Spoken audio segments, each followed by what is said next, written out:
أعوذ بالله من الشيطان الرجيم. بسم الله الرحمن الرحيم. إن الحمد لله نحمده ونستعينه ونستغفره ونستهديه ونعوذ بالله من شرور أنفسنا ومن سيئات أعمالنا. من يهده الله فلا مضل له ومن يضلل فلا هادي له.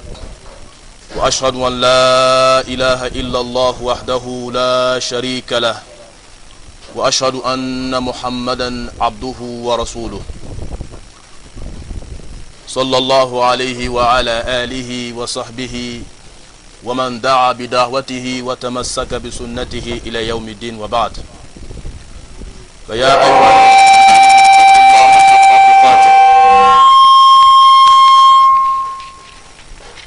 أيها الذين آمنوا اتقوا الله حق تقاته ولا تموتن إلا وأنتم مسلمون.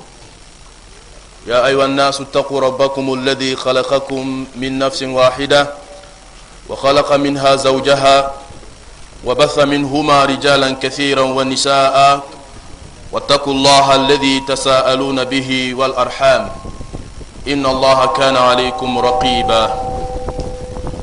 يا أيها الذين آمنوا اتقوا الله وقولوا قولا سديدا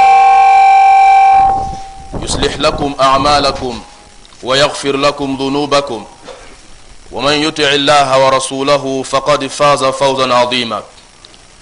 أما بعد فإن أصدق الحديث كتاب الله وخير الهدي هدي محمد صلى الله عليه وسلم وإن شر الأمور محدثاتها وكل محدثة بدعة وكل بدعة ضلالة وكل ضلالة في النار ونعوذ بالله من النار ومن أهوال أهل النار. ثم أما بعد فالسلام عليكم ورحمة الله وبركاته.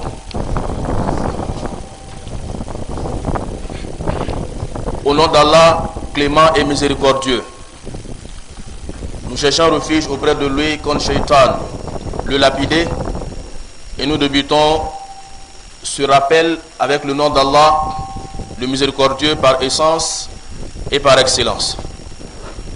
Toutes les louanges lui sont dues. Nous le louons, nous le glorifions, nous revenons vers le repentant de nos péchés et nous lui demandons de nous guider sans cesse dans la droite voie. Nous cherchons refuge auprès de lui, subhanahu azza wa jal, contre le mal de nous-mêmes et contre les conséquences des mauvaises actions que nous avons faites. Celui qu'Allah Ta'ala a guidé, c'est celui-là qui est le bien guidé. Et celui qui l'égare, nul ne peut le guider en dehors de lui. Et qu'Allah nous guide tous dans le droit chemin. J'atteste qu'aucune divinité n'est digne d'être adorée dans la vérité sauf Allah, l'unique qui n'a pas d'associé. Et j'atteste que Muhammad sallallahu alayhi wa sallam est son serviteur et son messager. Et qu'Allah répande sur lui ses prières et ses bénédictions, sur sa famille et sur ses compagnons, et sur tous ceux et toutes celles qui les suivront dans le bien jusqu'au jour de la rétribution, et fasse Allah que nous soyons tous parmi ces personnes-là.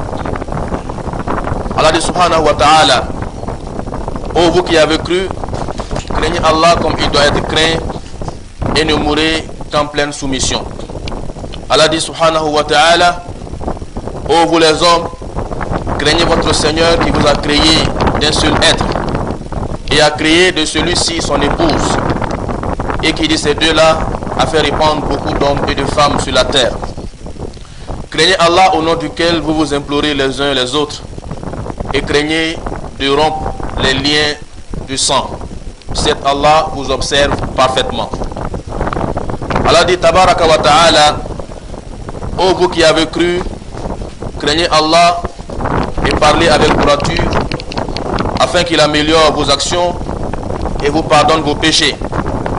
Quiconque obéit à Allah et à son messager obtient certes une grande réussite.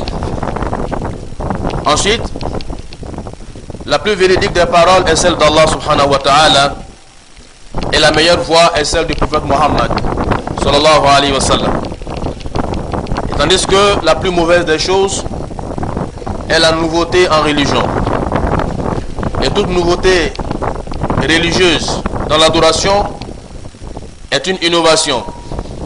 Toute innovation est égarement, et l'égarement conduit son auteur dans le feu de l'enfer. Que Dieu nous préserve de l'enfer. Que Dieu nous accorde à tous le paradis. Alhamdulillah, chers frères et chères sœurs, nous rendons grâce à Allah subhanahu wa ta'ala qui nous a permis donc de nous retrouver à cet instant précis pour nous rappeler car le rappel est profitable aux croyants. Allah subhanahu wa ta'ala nous incite à nous rappeler et il dit subhanahu wa ta'ala وَذَكِّرْ فَإِنَّ ذِكْرَ تَنْفَعُ الْمُؤْمِنِينَ. Rappelle car le rappel est profitable aux croyants. Donc dans le sens de ce rappel, Inch'Allah, ce matin, nous allons donc nous entretenir autour donc du thème central même du séminaire qui est donc la solidarité sociale dans l'islam.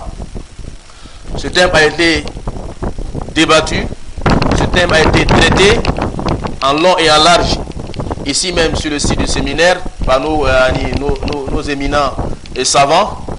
Alors donc notre rôle est de vous transmettre alors ce qui a été dit mais en français pour que le public francophone également puisse bénéficier alors de ces enseignements qui ont été donc dispensés par nos savants sur, n'est-ce pas, le site du séminaire.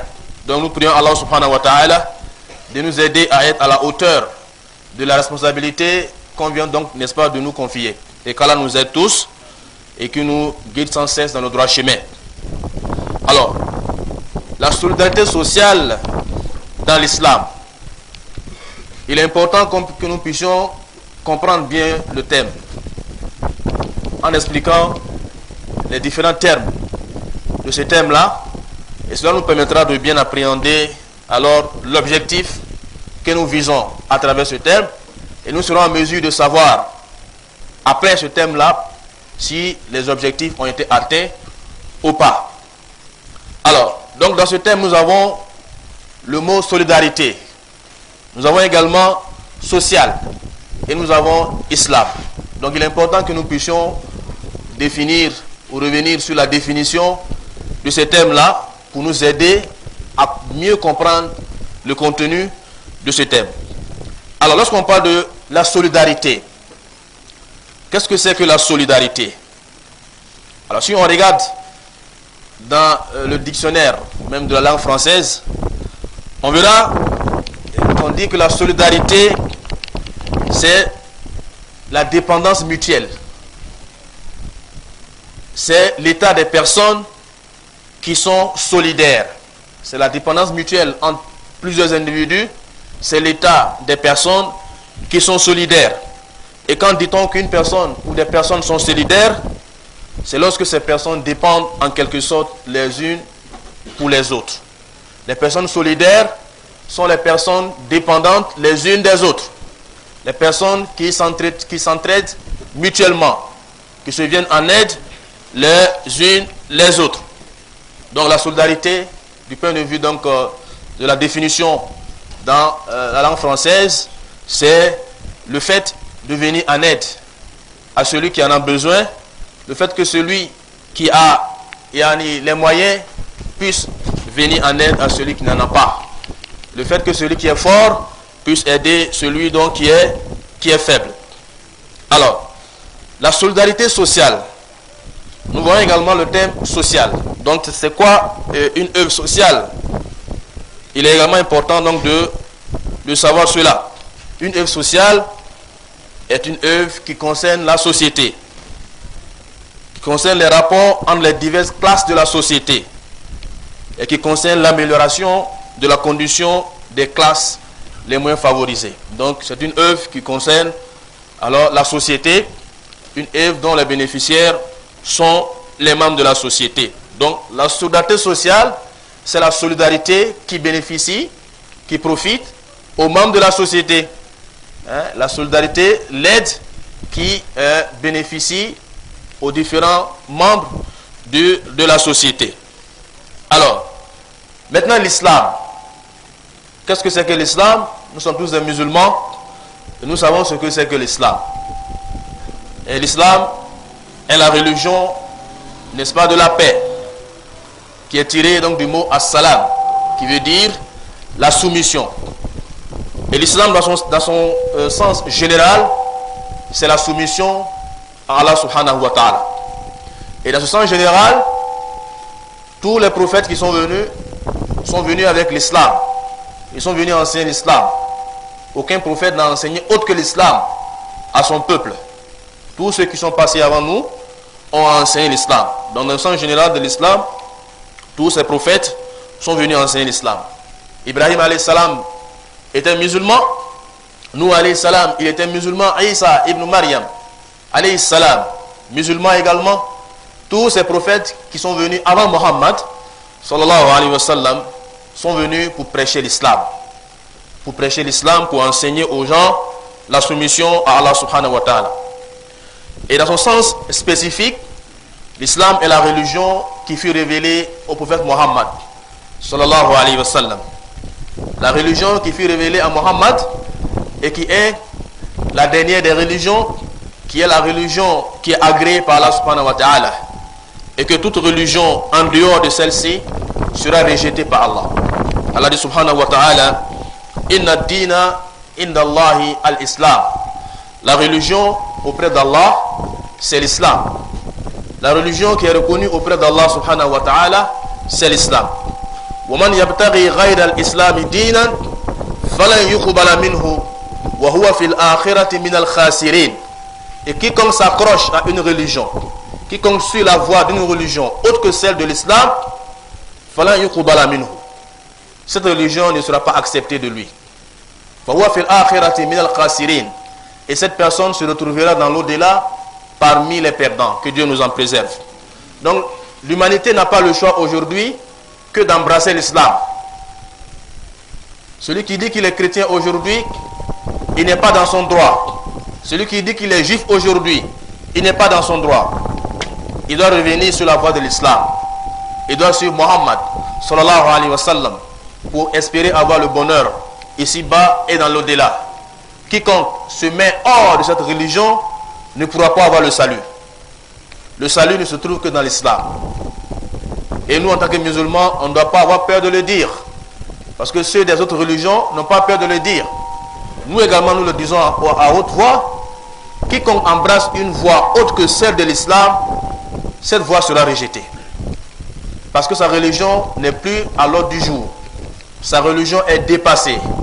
La religion qui est à l'ordre du jour actuellement, c'est la religion de l'islam. C'est la religion de l'islam. Et nous prions Allah subhanahu wa ta'ala de nous maintenir dans cette religion jusqu'à notre dernier souffle. Alors, la solidarité sociale dans l'islam. Lorsqu'on regarde, n'est-ce pas, les différents thèmes donc, du thème, après la définition de ces différents thèmes, nous appréhendons un peu ce qui est visé. On veut savoir quelle est la place de la solidarité sociale dans l'islam. Est-ce que l'islam a accordé une place à l'aide mutuelle entre les individus d'une société? Est-ce que la solidarité mutuelle est prônée par l'islam? Est-ce que l'islam enseigne cela? Ou bien la solidarité sociale n'a rien à voir avec l'islam? Donc quel est le rapport entre la solidarité sociale et la religion donc de l'islam? Donc c'est ce que nous allons essayer, Inch'Allah, avec l'aide d'Allah subhanahu wa ta'ala, d'expliquer, de nous montrer quels sont les rapports que l'islam entretient avec la solidarité sociale. Non. Alors, si on revient un peu en arrière, en voyant l'historique de l'homme, on verra que l'être humain, depuis que Allah subhanahu wa ta'ala l'a créé, est un être qui est social. Un être qui cherche par sa nature même de faible et d'imparfait l'aide du voisin. L'être humain, à l'origine, est sociable. C'est-à-dire que l'être humain cherche toujours l'aide de celui qui est proche de lui. Et c'est cela que Allah subhanahu wa ta'ala, lorsqu'il a créé notre père Adam, alayhi salam, il n'a pas laissé Adam seul. Il n'a pas laissé seul. Il a créé pour lui son épouse, notre mère Hawa, afin de lui tenir compagnie et que chacun puisse avoir la tranquillité l'un auprès de l'autre. Alors, ainsi l'être humain ne peut pas vivre seul. L'être humain naît entre les mains des gens, il vit avec eux et il quitte le monde également entre leurs mains. Donc l'être humain ne peut pas vivre seul. Parce que l'être humain est un être qui est imparfait. C'est un être qui est instable. Donc il a besoin d'un apport extérieur pour se stabiliser. Ok? Donc pour corriger les manquements qu'il possède. Donc c'est ainsi qu'Allah subhanahu wa ta'ala, depuis le départ, a créé Adam alayhi salam et qui a créé pour lui également son épouse Hawa pour lui tenir compagnie et qu'ils puissent aider les uns les autres. Alors, lorsqu'on regarde un peu dans l'histoire de l'islam, avant l'avènement même de l'islam, on voyait que les peuples qui étaient là s'entretenaient mutuellement. Ils s'aidaient mutuellement et qu'il y avait la solidarité entre ces peuples-là d'une manière générale. Avant que l'islam ne vienne, les tribus arabes, par exemple, ils s'aidaient mutuellement.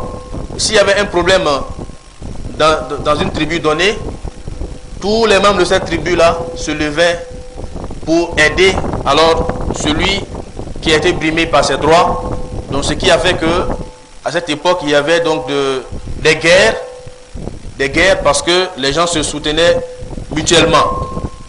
Mais là c'était quand même des guerres qui n'étaient pas fondées, parce que toute une tribu ou encore plusieurs tribus pouvaient, n'est-ce pas, se battre et se tuer, s'entretuer, jusqu'à ce qu'il ne reste plus que des enfants ou que des femmes. Tout cela par solidarité pour un membre, n'est-ce pas, de la tribu. Mais cette solidarité est une solidarité qui est démesurée, une solidarité qui a donc dépassé les limites. Donc il a fallu la venue de l'islam pour briser toutes ces choses-là et enseigner aux gens ce que c'est que la solidarité véritable au sens islamique du terme. Alors, Allah subhanahu wa ta'ala, quand il a envoyé Mohammed, alayhi salatu wassalam, il avait trouvé que les Arabes qui étaient là, vers qu'il a été envoyé premièrement, étaient sociables. Ils avaient de bons comportements. Et il a dit, alayhi salatu wassalam, en s'adressant à eux, il dit, j'ai été envoyé en réalité pour compléter les bonnes vertus que vous avez.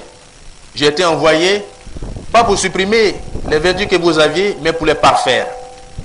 Donc le prophète sallallahu alayhi wa sallam, à travers ses propos, a reconnu que ces personnes-là avaient de bonnes vertus. Ces personnes avaient de bons comportements, mais il est venu les aider à parfaire ces comportements. Il est venu les aider à être encore plus sociables, les uns envers donc les autres. Et Allah subhanahu wa ta'ala donc a mentionné dans le Coran beaucoup de passages qui font allusion donc à cela. Le prophète sallallahu alayhi wa sallam a été donc envoyé avec le bon comportement.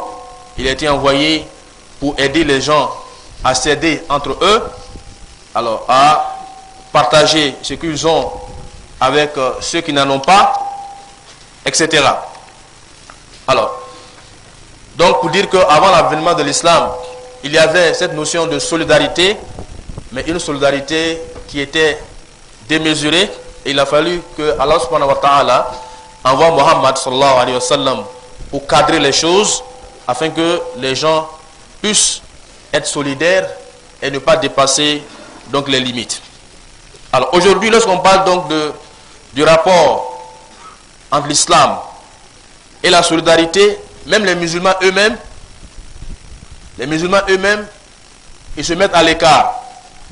Parce que lorsqu'on regarde à travers les médias aujourd'hui, on se rend compte que partout où on parle, n'est-ce pas, d'œuvres sociales, les musulmans sont absents.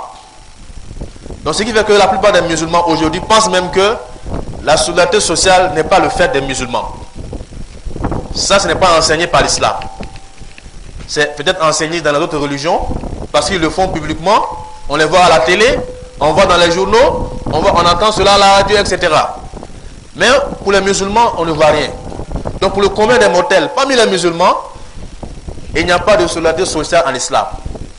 L'islam n'enseigne pas cela, mais dans les autres religions, que cela est enseigné.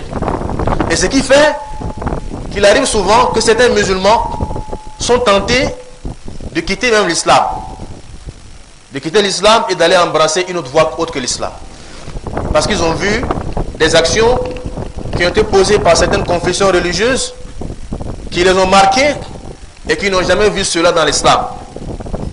Et donc cela les amène à pencher vers ces voies-là, qui sont des voies égarées. Parce que pour eux, ils estiment que l'islam ne fait rien en matière, n'est-ce pas, de solidarité. Bien sûr, en regardant ce que les musulmans font. En regardant ce que les musulmans font, ils arrivent donc à juger l'islam. Donc l'islam est donc victime. L'islam est victime d'un faux procès du fait du comportement des musulmans. Du fait du comportement des musulmans, l'islam est accusé aujourd'hui. Et c'est pour ça qu'il me plaît ici de rappeler la parole de ce célèbre penseur français dont j'étais le nom, qui affirma, après sa conversion à l'islam, c'était pas un musulman, il est devenu musulman. Et quand il est devenu musulman, qu'il a passé un moment avec les musulmans, il a dit: je suis très heureux d'avoir connu l'islam avant les musulmans. Je suis très heureux d'avoir connu l'islam avant les musulmans, car si je connaissais les musulmans avant l'islam, je ne serais jamais devenu musulman. Je ne serais jamais devenu musulman si je connaissais les musulmans avant l'islam. Il a étudié l'islam à travers ses textes, à travers le Coran, à travers la tradition authentique de Mohammed sallallahu alayhi wa sallam. Il a vu que l'islam c'est la religion de la vérité, il a embrassé. Et par la suite, en se frottant avec les musulmans, il s'est rendu compte que les musulmans eux-mêmes ne pratiquent pas l'islam. Il n'est pas de l'islam que le nom. Il s'appelle Mohammed, il s'appelle Ibrahim, mais il n'a pas le comportement du musulman.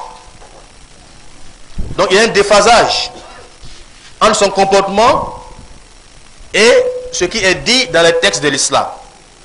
Donc c'est pour dire que l'islam aujourd'hui est victime. Aujourd'hui on voit des actes qui sont posés par certains musulmans un peu partout dans le monde, et c'est l'islam qui est indexé. On dit les musulmans sont ceci, les musulmans sont cela, parce que certains musulmans ont fait certaines choses. Donc l'islam n'est pas responsable de ce que font les musulmans. Parce que la plupart des musulmans aujourd'hui ne pratiquent pas l'islam. Ceux qui ont véritablement pratiqué l'islam, ce sont ceux qui nous ont dévancés. Ceux qui ont été enseignés par le prophète Mohammed sallallahu alayhi wa sallam. Ceux-là étaient de vrais musulmans. Ils avaient le comportement du musulman.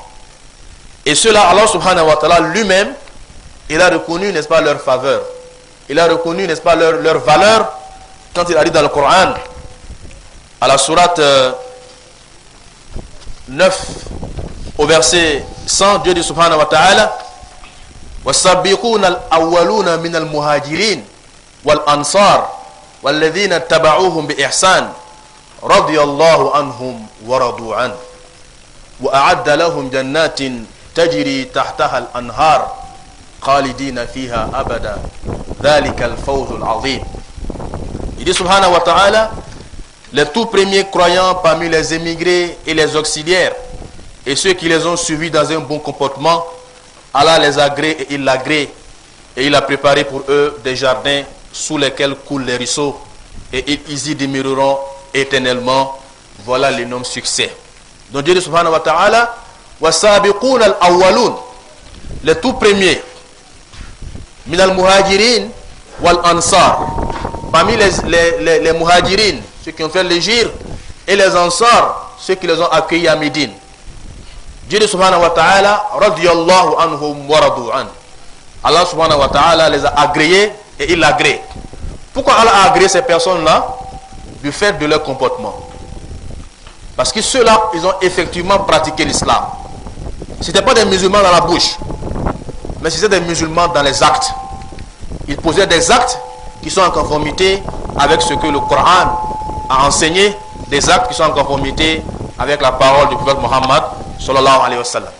Et c'est pour cela que le prophète lui-même alayhi salatu wa sallam a reconnu également leur place, leur valeur, quand il a dit Khayrun nas qarni summa alladhina yalunahum thumma alladhina yalunahum. Il dit les meilleurs des gens sont ceux de mon siècle. Les meilleurs des gens sont ceux de mon époque. Puis ceux qui les suivent. Ensuite, ceux qui viennent après ceux-là. Et il dit alayhi salatu wa salam, et après eux, le mensonge va se répandre. Les gens viendront et diront des choses qu'ils ne font pas.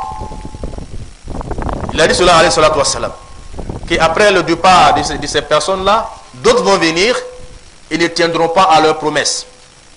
Ils vont dire des choses et ne le feront pas. Donc ce sont ceux-là qu'on appelle les khalaf, ceux qui sont venus après. Donc ceux-là ont laissé la voie de l'islam. La grande majorité de ceux qui sont venus après ne portent de l'islam que le nom. Mais dans la pratique, il n'y a rien de l'islam.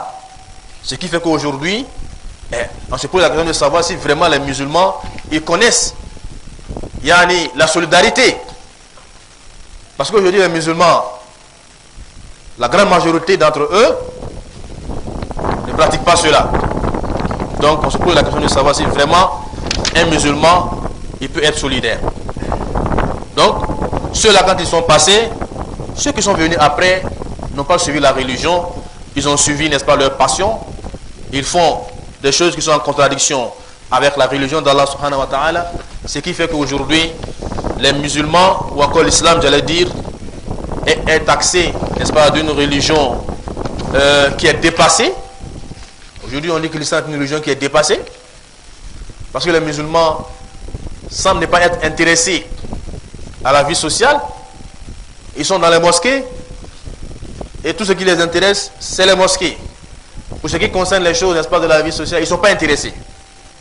Et là, c'est un problème. L'islam, ce n'est pas seulement que le culte. Dieu dit subhanahu wa ta'ala, وَمَا خَلَقْتُ الْجِنَّ وَالْإِنسَ إِلَّا لِيَعْبُدُونَ. Je n'ai créé les génies et les humains que pour qu'ils m'adorent. Et l'adoration est vaste. Comme l'a défini le cheikh al-Islam ibn Taymiyyah, l'adoration, c'est toute œuvre, qui soit apparent ou caché, toute parole ou tout acte, qui soit apparent ou caché, et qui est agréé par Allah subhanahu wa ta'ala. Tout ce que l'être humain fait, ou tout ce que l'être humain dit, et que Allah subhanahu wa ta'ala agrée, et que cela soit caché, ou bien que cela soit apparent, est une adoration pour lui.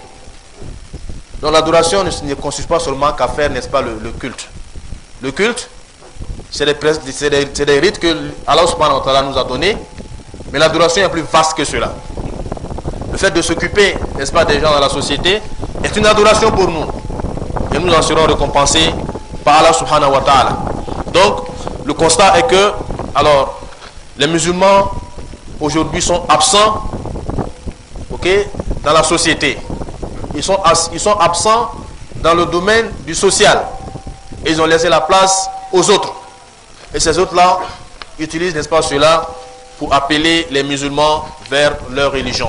Pour appeler les musulmans qui sont moins avisés à embrasser, n'est-ce pas, leur religion. Alors, si on regarde, n'est-ce pas, les textes de l'islam, on verra que la véritable solidarité se trouve que dans l'islam. Et la solidarité de l'islam est une solidarité qui est complète. Complète en ce sens que cette solidarité de l'islam englobe la vie de dunya, mais également englobe la vie de l'au-delà.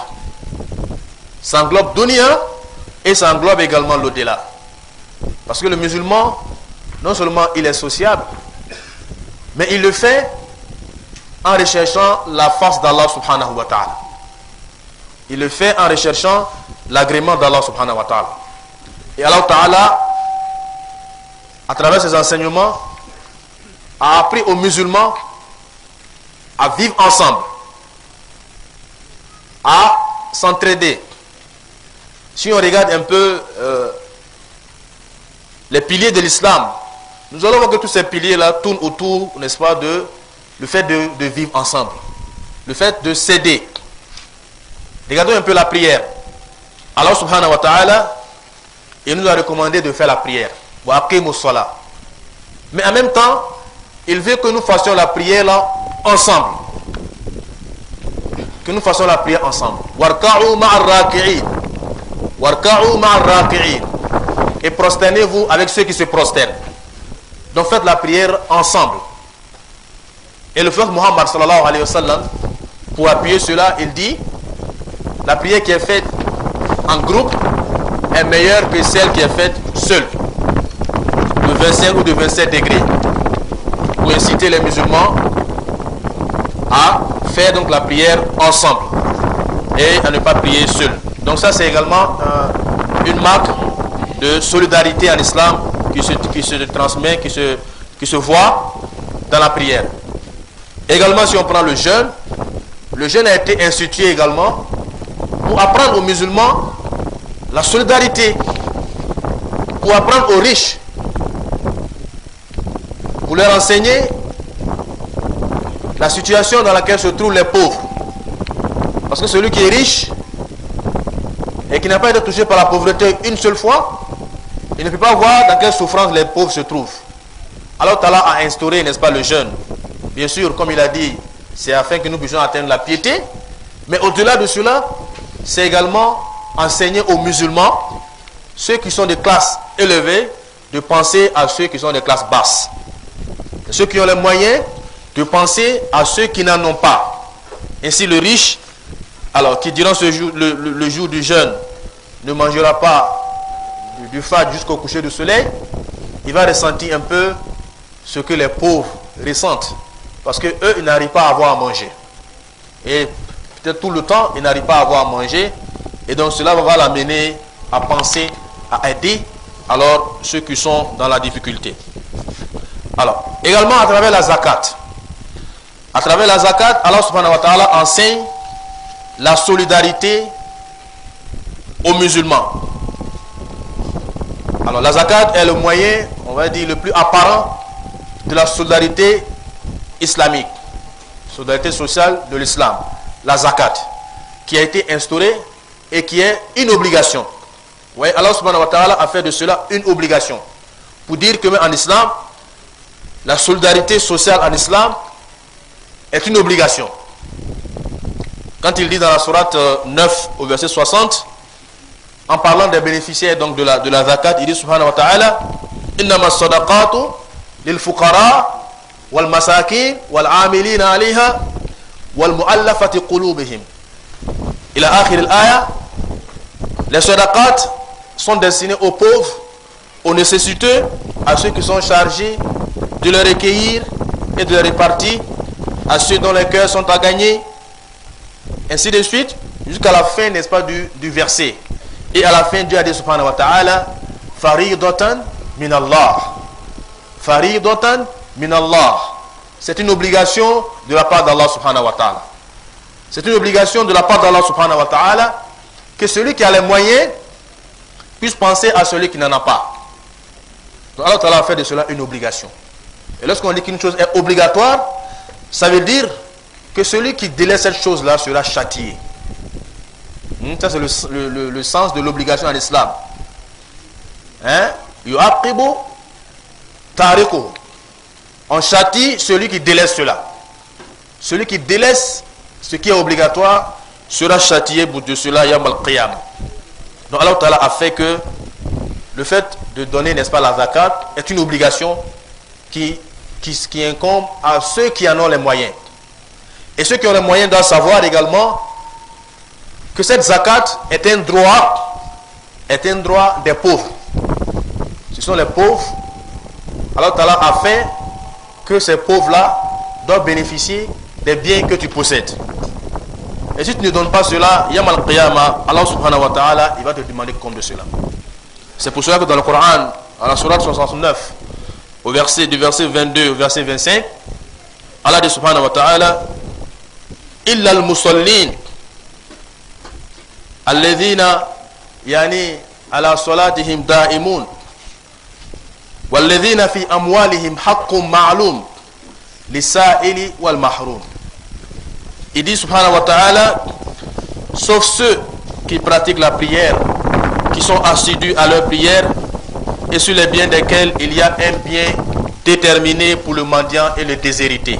Il y a un bien précis pour le mendiant et le déshérité. Pour dire que c'est une obligation pour celui qui a les moyens de songer à aider celui qui n'en a pas. Donc ça c'est à travers la zakat. Donc on voit la solidarité qui est prônée par l'islam à travers la zakat. Également on peut citer le pèlerinage. Dans le pèlerinage également il y a une marque de solidarité. On ne peut ignorer, n'est-ce pas, cela. Il y a une solidarité morale que ce rassemblement des musulmans y constitue. À part l'accomplissement de leurs devoirs religieux, les pèlerins ont des contacts avec d'autres musulmans de l'autre partie de la terre. Ils se rencontrent tous en ce lieu-là. Et alors ils pourront s'entraider mutuellement, pourront vivre les uns avec les autres, etc. Et cela est plus marqué le jour de Arafat, où tous les pèlerins, sans exclusion, se trouvent pour implorer, pour invoquer Allah subhanahu wa ta'ala. Donc il y a également un jour de solidarité, un jour, n'est-ce pas, d'aide mutuelle. Donc voilà des rites de l'islam qui nous montrent que l'islam à la base, même dans ses pratiques culturelles, est une religion de vivre ensemble. Ce n'est pas une religion où les gens vivent individuellement, l'individualisme.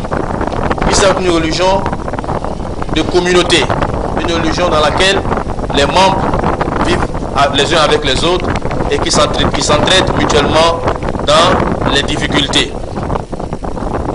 Donc la vie sociale du vrai musulman est donc fondée sur le Coran et sur la Sunna du prophète Mohammed sallallahu alayhi wa sallam.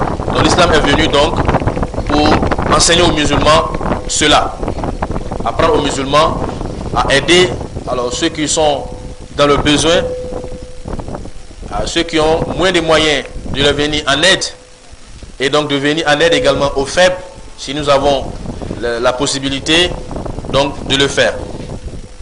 Alors donc nul ne peut expliquer aux gens que la solidarité sociale est de l'islam plus que Allah subhanahu wa ta'ala lui-même. Personne ne peut nous expliquer cela plus que Allah ta'ala lui-même qui a révélé le Coran. Parce que le Coran est le livre de référence. C'est sur ce livre-là que nous nous basons. Et si nous avons des divergences, c'est sur ce livre que nous nous appuyons. Et si nous voulons montrer aux gens que notre religion est une religion de solidarité sociale, on part d'abord du Coran. Parce que le Coran est la base de notre religion. Allah subhanahu wa ta'ala, pour indiquer aux gens qu'ils sont tous pareils, ils sont tous issus de la même personne, et que la solidarité donc n'a pas de limite en islam, Allah ta'ala donc nous a rappelé le fait que nous avons tous été créés à partir d'un seul être. Un seul être. Afin qu'il n'y ait plus de différence entre nous. Pour dire cela aide ceci et il n'aide pas cela. Il n'y a pas de différence entre nous. Lorsqu'Allah dit subhanahu wa ta'ala, ô homme, craignez votre Seigneur qui vous a tous créés d'un seul être. Il vous a tous créés d'un seul être et il a créé de celui-ci son épouse. Et qui de ces deux-là a fait répandre sur la terre beaucoup d'hommes et de femmes. Donc tous les hommes qui se retrouvent sur la terre, ils ont tous la même origine. Nous sommes tous de la même origine. Adam alayhi salam. Allah subhanahu wa ta'ala nous rappelle cela dans le Coran pour nous montrer que nous sommes tous issus de la même personne et que nous devons nous aider les uns les autres. Et il dit également dans un autre verset, c'est lui qui vous a créé d'un seul être et qui a tiré de cet être-là son épouse pour qu'il trouve de la tranquillité auprès d'elle. Sourate 7, verset 189. Et il dit également dans la sourate 49 au verset 13, Dieu dit subhanahu wa ta'ala, ô homme, nous avons créé d'un mâle et d'une femelle. Nous vous avons tous créé d'un mâle et d'une femelle, et nous avons fait de vous des nations et des tribus pour que vous vous entreconnaissiez. Nous avons fait de vous des nations et des tribus pour que vous vous entreconnaissiez. Le plus noble d'entre vous auprès d'Allah est le plus pieux. Le plus noble d'entre vous auprès d'Allah est le plus pieux. Allah est certes omniscient et grand connaisseur. Allah est certes omniscient et grand connaisseur. Donc à travers ces versets, nous voyons que l'être humain, tous les hommes sur la terre sont de la même origine. Donc tout ça c'est pour nous indiquer que nous devons alors nous aider les uns les autres. Donc l'unité de l'humanité ne se trouve pas seulement dans son origine, mais aussi dans son but ultime. Si on regarde l'origine de l'humanité, nous voyons que nous avons la même origine, mais également, si on regarde également la destination vers où l'humanité va, on verra que nous avons tous également la même destination. Et cette destination, c'est où? C'est vers Allah subhanahu wa ta'ala. Allah subhanahu wa ta'ala nous enseigne que nous allons tous retourner vers lui. Nous venons, Allah nous a tous créés de Adam, et maintenant nous allons tous revenir vers Allah subhanahu wa ta'ala. Tout ça pour nous indiquer que notre origine et notre but final est unique, et que les êtres humains doivent s'entraider les uns les autres pour cela. Et Allah dit subhanahu wa ta'ala dans son livre, le Coran,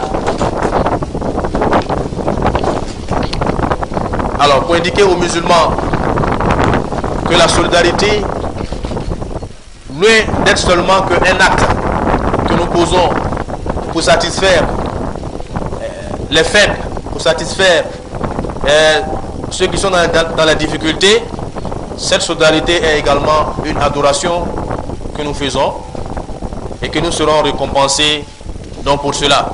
Quand il a dit subhanahu wa ta'ala, je n'ai créé les génies et les humains que pour qu'ils m'adorent. Je ne cherche d'eux aucune subsistance et je ne veux pas non plus qu'ils me nourrissent. En vérité, c'est Allah qui est le grand pourvoyeur, le détenteur de la force, l'inébranlable. Surah 51, verset 56 au verset 58. Donc Allah Ta'ala, à travers cela, nous montre que la solidarité islamique est d'abord une adoration du musulman. Le musulman qui aide son prochain est en train donc d'adorer Allah subhanahu wa ta'ala et qui sera donc récompensé pour cela Yam al-Qiyamah. Donc il appartient donc aux musulmans dans la société de jouer, n'est-ce pas, son rôle. De jouer son rôle, parce qu'Allah Ta'ala dit qu'il a envoyé l'être humain sur la terre pour être, n'est-ce pas, son représentant. Quand il a voulu créer Adam alayhi salam, il a dit aux anges, je vais mettre sur la terre mon représentant. Et celui qui va représenter Allah subhanahu wa ta'ala doit être celui qui défend alors ce que Allah subhanahu wa ta'ala aime. Ce qu'Allah ta'ala aime, c'est celui-là qui sera donc le véritable représentant de Allah subhanahu wa ta'ala sur la terre. Et nul ne peut jouer ce rôle dans la société en dehors du musulman. Ça c'est le travail donc du musulman. Dans la société, il doit donc jouer ce rôle en se basant sur ce que sa religion a enseigné. Allah Ta'ala a fait que dans la société, les gens ne sont pas au même niveau. Les gens ne sont pas au même niveau. Il a créé des gens qui les a rendus riches. Il a fait également des gens qui sont pauvres. Il a fait qu'il y a des malades. Il a fait également qu'il y a des gens qui sont bien portants. Et tout ça émane de la sagesse d'Allah subhanahu wa ta'ala. S'il le voulait, il pouvait faire que tout le monde soit riche en même temps. S'il le voulait, il allait faire que tout le monde serait bien portant en même temps. Mais Allah Ta'ala n'a pas fait cela du fait de sa sagesse.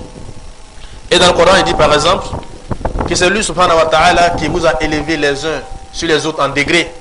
Pourquoi? Afin que les uns prennent les autres à leur service. Afin que les uns prennent les autres à leur service.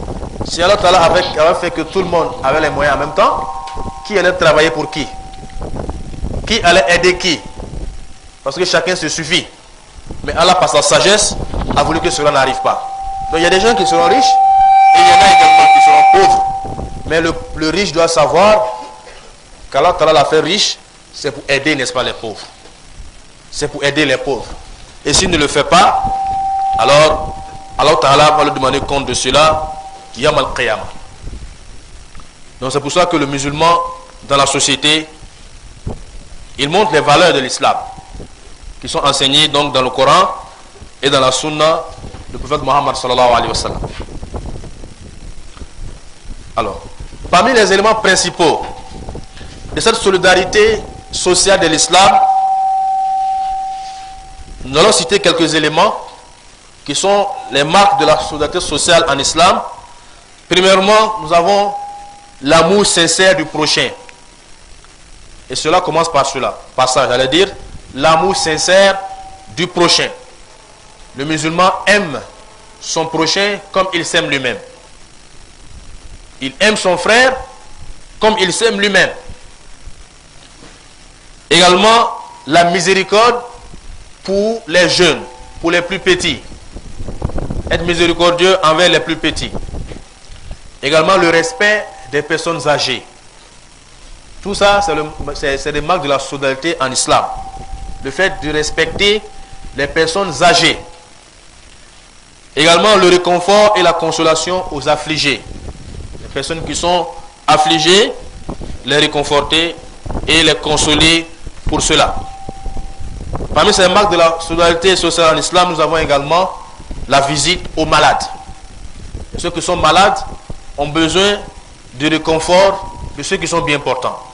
Vous allez voir qu'aujourd'hui, il y a plein de musulmans qui deviennent chrétiens, des musulmans qui sont moins avisés de leur religion.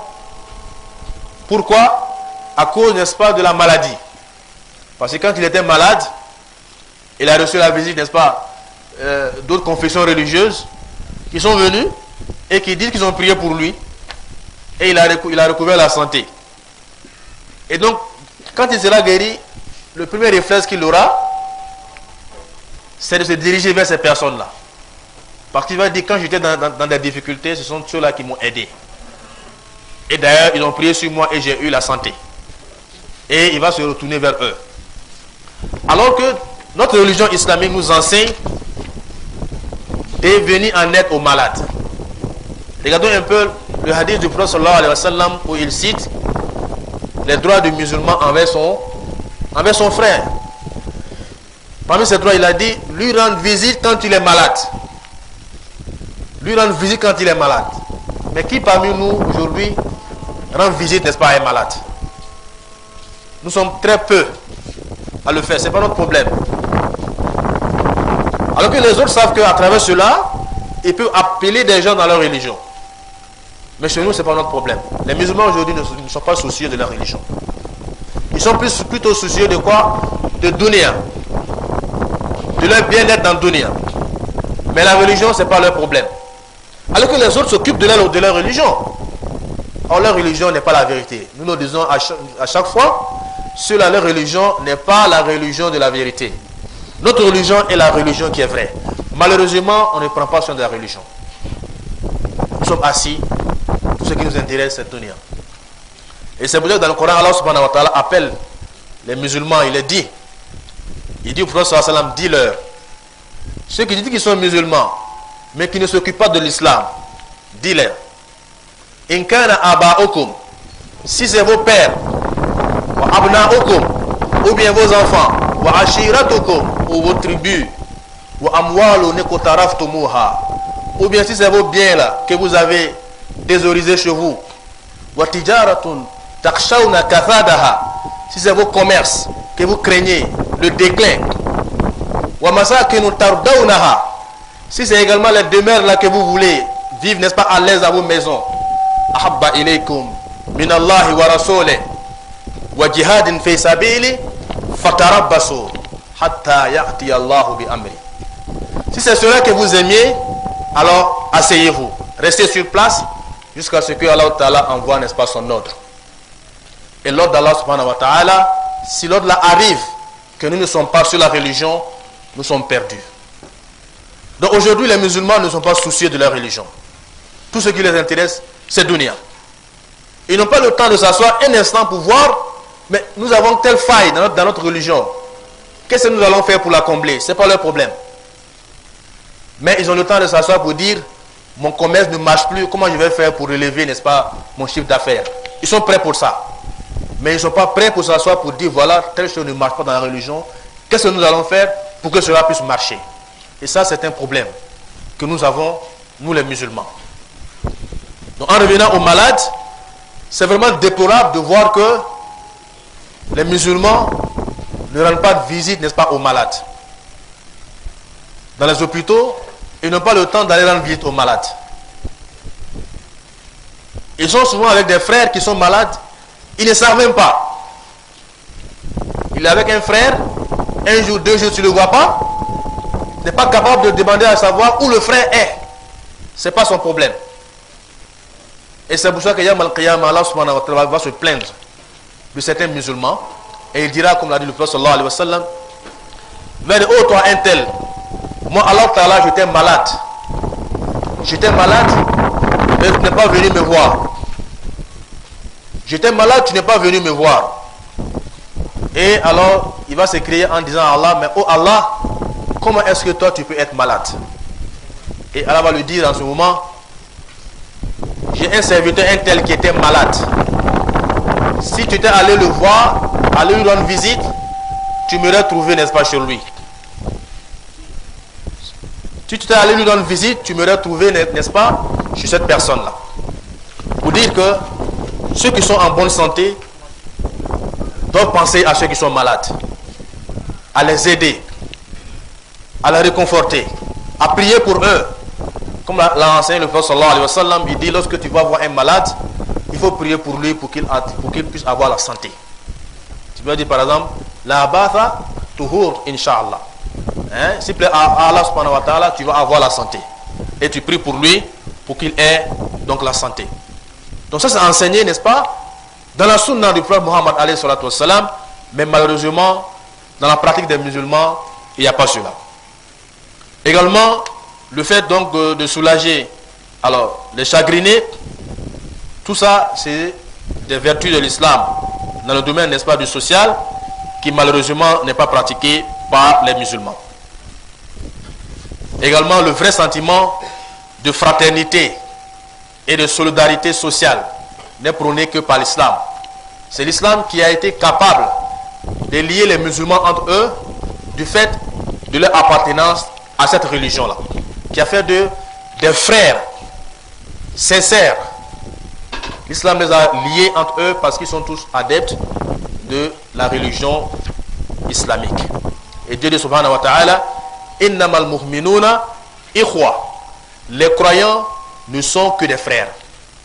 Fa aslihu bayna akhawaykum. Établissez la concorde entre vos frères. Donc Allah Ta'ala a fait que le musulman est le frère du musulman. Al-Muslim, Akhul Muslim. Le musulman est le frère du musulman. Et ça c'est prôné donc, n'est-ce pas, par l'islam. Et cette fraternité islamique est même au-delà de la fraternité même du sang. Parce que Yawm al-Qiyamah, la fraternité de sang là va s'arrêter. Dieu subhanahu wa ta'ala, lorsqu'on va souffler dans la trompette, fala ansaba bainahum yawma idhin wala yatasaalun. Il n'y aura plus de lien de parenté entre eux ce jour-là. Lorsqu'on va souffler dans la trompette, il n'y aura plus de lien de parenté entre vous. Celui-ci est mon père, celle-ci est ma mère, c'est fini. Ce qui va rester entre vous, c'est votre fraternité que vous avez dans l'islam. Cette fraternité-là ne pourra pas s'arrêter jusqu'au paradis, que Dieu nous accorde le paradis. Non, donc à travers la fraternité également, Allah Ta'ala a prôné cela. Également le respect des droits d'autrui à la vie. Le respect des droits d'autrui à la vie. Allah Ta'ala a interdit à ce qu'une personne puisse attenter à la vie d'une autre personne sans droit. Que tu puisses prendre l'âme de quelqu'un sans droit, Allah Ta'ala a interdit cela. Il dit subhanahu wa ta'ala, وَمَنْ يَقْتُلْ مُؤْمِنًا muta'ammidan fajaza'uhu jahannam. Quiconque tue un croyant par esprit et que cela ne s'est pas produit par erreur, alors sa récompense est l'enfer. Vous y demeurez éternellement. Parce que Allah Ta'ala a fait que la vie du croyant et même la vie de l'être humain de manière générale est sacrée. On ne doit pas prendre la vie de quelqu'un sans droit. Et il dit subhanahu wa ta'ala, quiconque prend la vie d'un être humain sans droit, faka'annama qatala an-nasa jami'an. C'est comme s'il avait attenté à la vie de l'humanité tout entière. Donc l'islam prône, n'est-ce pas, donc cela, le respect de la vie humaine. Également, le respect de la propriété et l'honneur. L'islam prône toutes ces choses qui sont donc les marques donc, de la solidarité sociale donc, dans cette religion. Alors, dans le Coran, Allah Ta'ala nous rappelle des dispositions qui doivent nous amener tous à réfléchir, à se poser la question de savoir si nous-mêmes qui pratiquons l'islam aujourd'hui, si nous sommes des musulmans auprès de lui, subhanahu wa ta'ala. Subhanallah, il y a des gens qui viennent de Yamal Qiyamah, qui étaient avec les musulmans, mais le jour de la résurrection, ils ne seront pas ressuscités avec les musulmans. Ils seront ressuscités avec d'autres confessions.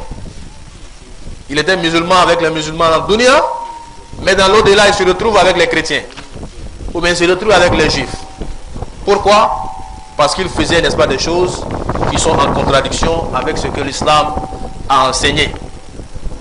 Bien qu'il était avec les musulmans, il n'avait pas le comportement donc des musulmans. Alors Allah dit dans la sourate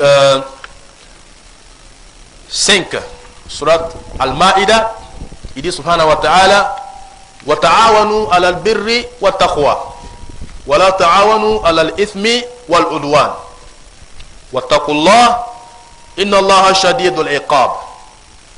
Entraidez-vous ou aidez-vous les uns les autres pour accéder à la vertu et à la crainte de Dieu, et non pas à commettre le mal et l'injustice. Et craignez Dieu et sachez que son châtiment est terrible. Donc Allah à travers ce verset nous incite à nous aider, mais nous aider dans le bien, nous aider dans le bien et non dans le mal. Aide ton frère dans le bien et non dans le mal. Si tu l'aides dans le mal, tu auras une part dans le mal qu'il aura commis. Donc Allah nous incite à nous aider les uns les autres, mais bien sûr que ce soit dans le bien. Et il dit dans la sourate 4 au verset 36, Dieu dit وَاعْبُدُوا اللَّهَ وَلَا تُشْرِكُوا بِهِ شَيْئًا وَبِالْوَالِدَيْنِ إِحْسَانًا وَبِذِي الْقُرْبَى وَالْيَتَامَى وَالْمَسَاكِينِ وَالْجَارِ ذِي الْقُرْبَى وَالْجَارِ الْجُنُبِ وَالصَّاحِبِ بِالْجَنبِ وَابْنِ السَّبِيلِ وَمَا مَلَكَتْ أَيْمَانُكُمْ إِنَّ اللَّهَ لَا يُحِبُّ مَنْ كَانَ مُخْتَالًا فَخُورًا. Adorez Dieu et ne lui associez rien. Tout commence avec cela. Adorez Dieu et ne lui associez rien. Donc soyez, n'est-ce pas, des monothéistes purs. Tout ce que nous disons de la solidarité sociale doit être basé sur ça, sur le tawhid. Et ce qui fait la différence entre nous et les autres, d'ailleurs, c'est cela. Le bien que nous faisons n'aura de valeur véritablement que si nous sommes sur le tawhid. Donc Dieu subhanahu wa ta'ala, wa'budullah, adorez Allah, wa la tushriku bihi shay'a, et ne lui donnez aucun associé. Parce que si vous adorez Allah et en même temps vous lui donnez des associés, le bien que vous faisiez, ce bien-là ne vous sera pas profitable. Vous n'aurez pas les mérites des biens que vous faites, n'est-ce pas, pour les gens. Donc tout commence par le tawhid et par fuir, n'est-ce pas, le shirk. Après cela, il dit maintenant, wabil walidayn ihsana, et soyez bons envers vos géniteurs. Soyez bons envers vos géniteurs. Et il ajoute, wabidil qurba, et les proches également. Les proches parents, wal yatama, et les orphelins. Pensez aux orphelins. Subhanallah, Allah subhanahu wa ta'ala a beaucoup parlé, n'est-ce pas, des orphelins. Attirer l'attention des musulmans sur les orphelins. Pensez aux orphelins. Pensez aux orphelins. Ne les oubliez pas. Il dit subhanahu wa ta'ala, Inna alladhina yaquluna amwal al-yatama dhulma innama yaquluna fi butunihim nara wa sayaslawna sa'ira. Il dit subhanahu wa ta'ala, ceux qui mangent, ceux qui consomment les biens des orphelins injustement, ils ne font qu'introduire dans leur ventre le feu et ils vont bientôt brûler dans le feu du sa'ir. C'est Allah Ta'ala qui nous le dit dans le Coran. Donc il nous appelle à prendre soin des orphelins. Et le prophète sallallahu alayhi wa sallam, il dit que celui qui s'occupe bien, n'est-ce pas, d'un orphelin, il dit, lui et moi, nous serons comme ça, ensemble, Yam al-Qiyamah, en joignant, n'est-ce pas, ses doigts. Nous serons comme ça, celui qui s'occupe bien, n'est-ce pas, de l'orphelin. Donc Allah Ta'ala a beaucoup incité sur cela. Il nous a incité à bien nous occuper des orphelins. Il nous a incité également à ne pas dévorer de manière injuste les biens des orphelins. C'est pour ça qu'aujourd'hui, il est recommandé aux musulmans qui ont les moyens, de penser à construire des centres pour les orphelins. On a déjà des centres qui sont là, mais ce n'est pas suffisant. Et les centres qui sont là également ne sont pas entretenus. Subhanallah. Le problème de nous, les musulmans, c'est ça. On veut que tout vienne de l'extérieur. On veut que les Arabes viennent construire pour nous. Alors que nous avons les moyens. On a les moyens, mais on n'est pas prêt à dépenser. Quand on veut dépenser, on enlève, on regarde pour voir c'est quoi le montant qui est là, pour voir si ce n'est pas beaucoup. On donne toujours ce qui est minime. On ne pense pas à donner beaucoup. Parce qu'on ne sait pas que, en donnant en réalité, ce qu'on a donné, ce n'est pas perdu. C'est pour nous-mêmes. Nous ne faisons que dépenser ce bien-là pour l'au-delà. On laisse les Arabes bien construire, n'est-ce pas, les centres pour nous. Mais là, quand il vient construire son centre, il cherche, n'est-ce pas, le paradis. Et quand il vient, il construit le centre pour nous, mais les moyens également sont limités. Il peut décider, n'est-ce pas, de suivre le centre pendant peut-être 2 ou 3 années. Et que les années qui vont venir après, que les musulmans qui sont sur place puissent s'occuper du centre. Malheureusement, quand ils partent, on ne peut que fermer le centre. C'est vraiment c'est déplorable. Il vient nous aider à construire. Nous ne sommes même pas capables d'entretenir le centre. Comme si parmi nous, il n'y a pas de riches. Alors que nous avons les plus riches, n'est-ce pas, du pays. Si on regarde, on veut voir ceux qui ont les moyens dans ce pays-là. Et ce sont les musulmans. Mais quels musulmans? Quels musulmans? Vous voyez. Donc il est recommandé qu'on puisse songer à cela. Construire, n'est-ce pas, des centres pour ces défavorisés, pour ces orphelins, et les suivre. Et savoir que ce que nous faisons, en réalité, c'est pour nous-mêmes. Et qu'Allah subhanahu wa ta'ala, il va nous récompenser pour cela. Que tout ce que nous dépensons pour Allah ne sera pas perdu. Donc les orphelins, pensez aux orphelins. Il dit également wal masakin, les pauvres. Lorsqu'on parle de la solidarité sociale nette, on pense à la solidarité matérielle. C'est cette solidarité qui est la plus visible. La solidarité matérielle. Que nous donnions, n'est-ce pas, aux pauvres. Le pauvre n'est pas pauvre parce qu'il veut être pauvre. Mais il est pauvre parce qu'Allah a voulu qu'il le soit. Le riche n'est pas riche parce qu'il veut être riche. Mais il est riche parce qu'Allah a voulu qu'il soit riche. Tant qu'on n'a pas compris cela, on ne pourra jamais aider, n'est-ce pas, les autres. Tant que le riche va continuer à penser qu'il est riche parce qu'il est intelligent, il ne va jamais aider, n'est-ce pas, le pauvre. Mais si le riche se met dans sa tête que je suis riche parce que c'est Allah qui m'a enrichi, alors il saura que les biens qu'il a, c'est les biens que Allah lui a accordés. C'est un dépôt d'Allah subhanahu wa ta'ala. Voilà pourquoi il dit dans le Coran, wa anfiqu mimma ja'alakum mustakhlafina fi. Et dépensez dans la voie d'Allah subhanahu wa ta'ala de ce que nous vous avons donné, de ce que nous avons fait possesseur. Dépensez de cela dans la voie d'Allah subhanahu wa ta'ala. Donc le riche doit savoir que les biens qu'il a, c'est Allah qui lui a accordé cela. Quand il venait dans le dunya, il n'avait pas de bien. Quand Dieu t'a créé, tu n'avais pas de bien. Mais il t'a enrichi. Et tu dois reconnaître cela, sinon tu vas perdre. Et Allah Ta'ala nous cite, n'est-ce pas, l'exemple de Qarun dans le Coran. Que Dieu a enrichi, il était pauvre. Dieu l'a enrichi. Et il dit subhanahu wa ta'ala, فَآتَيْنَاهُ مِنَ الْكُنُوزِ Ma inna mafatihahu latanu bil usbati ulil quwwa. Nous lui avons accordé, n'est-ce pas, des trésors, une grande fortune, dont les caisses de ces fortunes-là, les clés des caisses de ces fortunes, n'étaient portées que par des gaillards. Il était immensément riche. Mais son peuple lui a dit, la tafrah, il ne faut pas te réjouir de cette fortune que tu as. Inna Allah la yuhibbul farihin. Wabtaghi fima ataka Allah dar al-akhirah. Wa la tansa nasibaka min ad-dunya. Wa ahsin kama ahsana Allah ilayk. Wa la tabghi al-fasada fil ard. Inna Allah la yuhibbul mufsidin.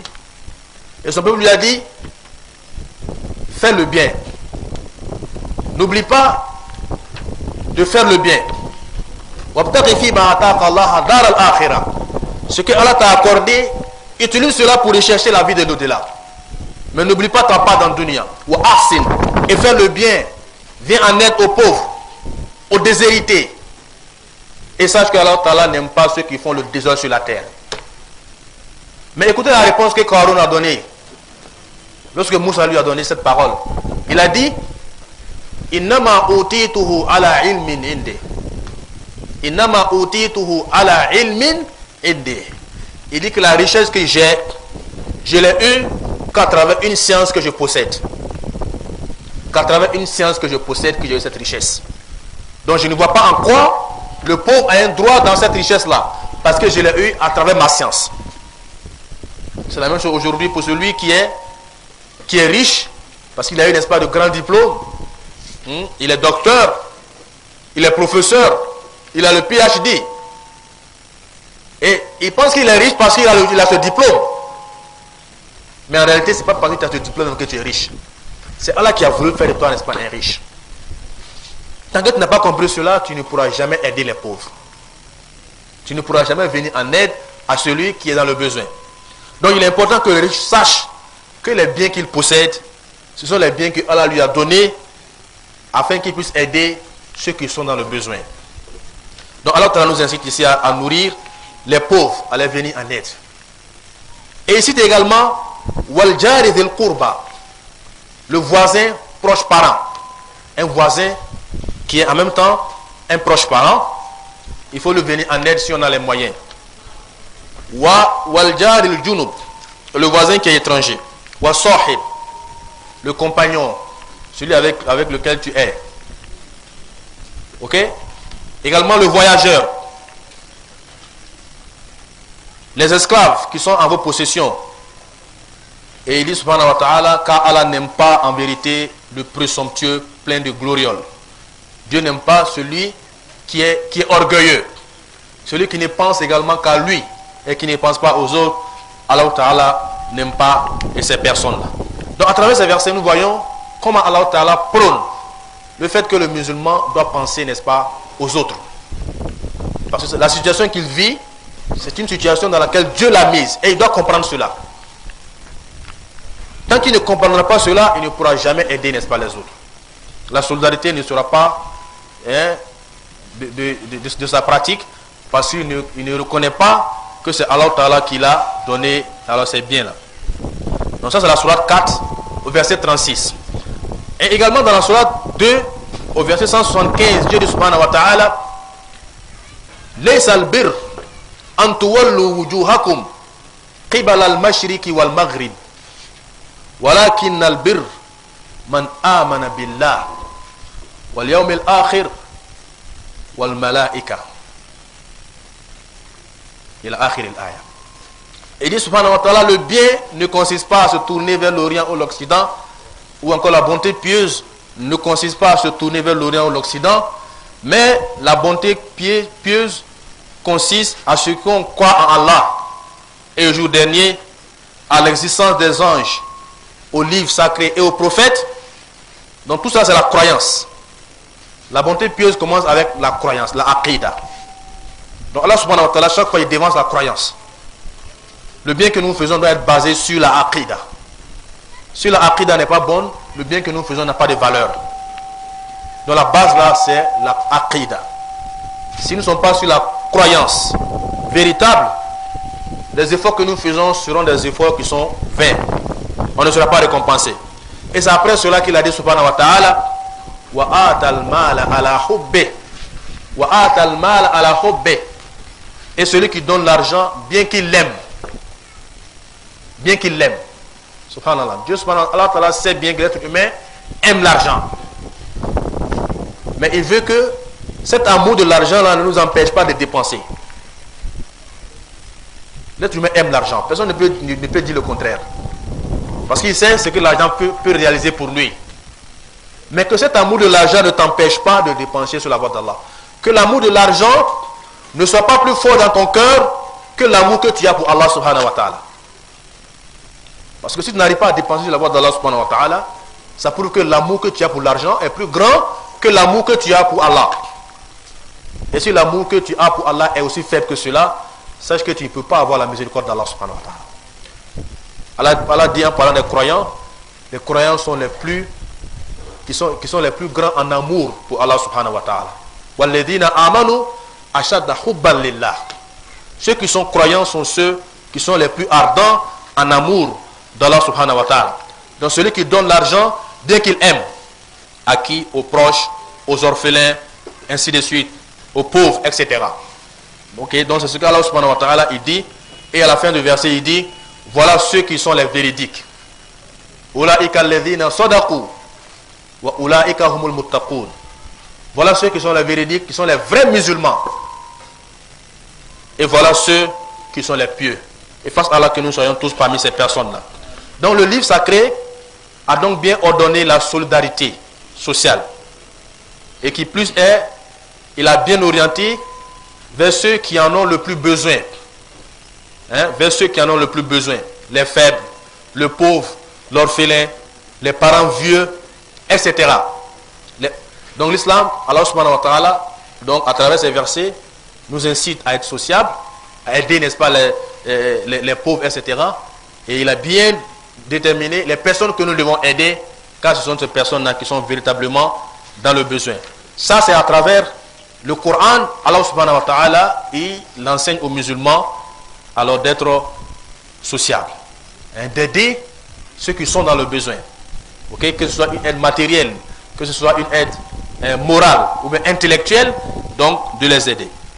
Et le prophète Mohammed sallallahu alayhi wa sallam, à travers ses paroles, est venu également pour appuyer sur ses propos.